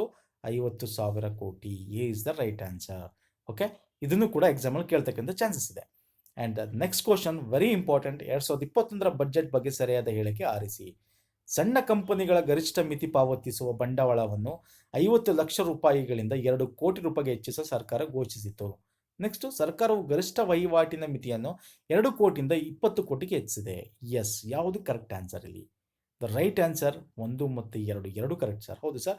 ನಾವು ಮಿನಿ ಕಂಪನೀಸ್, MSME ಅಂತ ಕರಿತೀವಲ್ಲ, ಮೈಕ್ರೋ ಮಿನಿ ಅಂತ ಸಣ್ಣ ಕಂಪನಿಗಳಂತ ಏನು ಕರಿತೀವಿ, ಸ್ಮಾಲ್ ಕಂಪನೀಸ್, ಅದಕ್ಕೆ ಡೆಫಿನಿಷನ್ ಮಾಡಿದ್ದಾರೆ. ಅಂದರೆ ಸ್ಮಾಲ್ ಕಂಪನಿ ಮೊದಲು ಹೆಂಗೆ ಡೆಫಿನಿಷನ್ ಮಾಡಿದ್ದಾರೆ ಅಂದರೆ, ಯಾವುದಕ್ಕೆ ಸ್ಮಾಲ್ ಕಂಪನಿ ಅಂತ ಕರಿತೀವಿ ಅಂದರೆ, ಅದರ ಮ್ಯಾಕ್ಸಿಮಮ್ ಕ್ಯಾಪಿಟಲ್ ಇನ್ವೆಸ್ಟ್ಮೆಂಟ್, ಬಂಡವಾಳ ಹಾಕಿರ್ತಾರಲ್ಲ, ಅದು 50 ಲಕ್ಷ ಇತ್ತು ಮೊದಲು, ಅದನ್ನ 2 ಕೋಟಿಗೆ ಹೆಚ್ಚಿದ್ದಾರೆ ಈ ಬಜೆಟಲ್ಲಿ. ಮತ್ತು ಸರ್ಕಾರ ಗರಿಷ್ಠ ವಹಿವಾಟಿನ ಮಿತಿ, ಅಂದರೆ ಟ್ರಾನ್ಸಾಕ್ಷನ್ ಆಗುತ್ತಲ್ಲ, ಟರ್ನ್ ಓವರ್, ಅದು ಮೊದಲು 2 ಕೋಟಿ ಇತ್ತು ಸಣ್ಣ ಕಂಪನಿಗೆ, ಅದು ಈಗ 20 ಕೋಟಿಗೆ ಏರಿಸಿದ್ದಾರೆ. ಇದು ಏರ್ಸೋದ್ರಿಂದ ಏನಾಗುತ್ತೆ ಗೊತ್ತಾ, ಈಗ ಏರ್ಸೋದ್ರಿಂದ ತುಂಬ ಜನ ಸಣ್ಣ ಕಂಪನಿಗಳಿಗೆ ಉಪಯೋಗ ಆಗುತ್ತೆ. ಈ ಸಣ್ಣ ಕಂಪನಿಗಳಾಗಿರ್ಬೋದು, MSME ಅಂತ ಏನು ಕರಿತೀವಿ, ಆ ಒಂದು ಕಂಪ್ಲೀಟ್ MSME ಕಂಪನಿಗಳಾಗಿರ್ಬೋದು, ಅದಕ್ಕೆ ಈ MSME ಅಥವಾ ಸಣ್ಣ ಕಂಪನಿ ಅಂತ ಅದಕ್ಕೆ ಲೇಬಲ್ ಬಿದ್ದಾಗ ಏನಾಗುತ್ತೆ, ಅವ್ರಿಗೆ ತುಂಬ ಒಂದಷ್ಟು ಸಬ್ಸಿಡಿಗಳಾಗಿರ್ಬೋದು, ಎಂಕರೇಜ್ಮೆಂಟ್ ಆಗಿರ್ಬೋದು, ಬೇಗ ಸಾಲ ಸಿಗ್ತಕ್ಕಂಥದ್ದಾಗಿರ್ಬೋದು, ಇದೆಲ್ಲ ನಮಗೆ ಸರ್ಕಾರದಿಂದ ಅದಕ್ಕೆ ಸಿಗ್ತವೆ. ಓಕೆ, ಅದಕ್ಕೆ ಇದು ವೆರಿ ಇಂಪಾರ್ಟೆಂಟ್ ಆಗುತ್ತೆ ಎಕ್ಸಾಮ್ ಪರ್ಸ್ಪೆಕ್ಟಿವಿಂದ. Fine, very good. ಸೊ ಅದರ ಆನ್ಸರ್ ಕೂಡ ಇದು ಕೊಟ್ಟಿದ್ದೀನಿ. ಸೊ ಅದರದ್ದು ಡೀಟೇಲಾಗಿ ಎಕ್ಸ್ಪ್ಲೇನ್ ಮಾಡಿದ್ದೀನಿ. ಫೈನ್. ಸೊ ಇದಿಷ್ಟು ಪ್ರಮುಖವಾಗಿರ್ತಕ್ಕಂಥ ಟಾಪ್ 50 MCQ ಸ್ನೇಹಿತರೆ. ಇಷ್ಟ ಆಗಿದೆ ಅನ್ಕೋತೀನಿ. ಇಷ್ಟ ಆಗಿದ್ದರೆ ಕಮೆಂಟ್ ಸೆಕ್ಷನ್ ನಿಮ್ಮ ಅನಿಸಿಕೆ ತಿಳಿಸಿ, ನಿಮ್ಮ ಫ್ರೆಂಡ್ಸ್ಗಳಿಗೆ ಶೇರ್ ಮಾಡಿ. ಸಬ್ಸ್ಕ್ರೈಬ್ ಮಾಡಿಲ್ಲ ಚಾನಲ್ಗೆ, ಯೂಟ್ಯೂಬ್ಗೆ ಸಬ್ಸ್ಕ್ರೈಬ್ ಮಾಡ್ಕೊಂಡು ಬೆಲ್ ಬಟನ್ ಒತ್ತಿ, ನಮ್ಮ ಅಪ್ಕಮಿಂಗ್ ವೀಡಿಯೋಸ್ಗಳು ನಿಮಗೆ ಸಿಗುತ್ತೆ. ಮತ್ತು ಸಾರಾಂಶ ನೀವು ಓದಿಲ್ಲ ಅಂತಂದರೆ ಬಜೆಟ್ಟು ಮತ್ತು ಎಕಾನಮಿಕ್ಸ್ ಕೇಂದ್ರ ಸರ್ಕಾರದ ಅದೆರಡು ಲಿಂಕು ಕೂಡ ನಾನು ಪ್ರೊವೈಡ್ ಮಾಡಿರ್ತೀನಿ, ನೋಡಿ ಅಂತ ಹೇಳ್ತಾ ವಿಡಿಯೋ ಮುಗಿಸ್ತಾ ಇದ್ದೀನಿ. ನಮಸ್ಕಾರ, ಧನ್ಯವಾದಗಳು.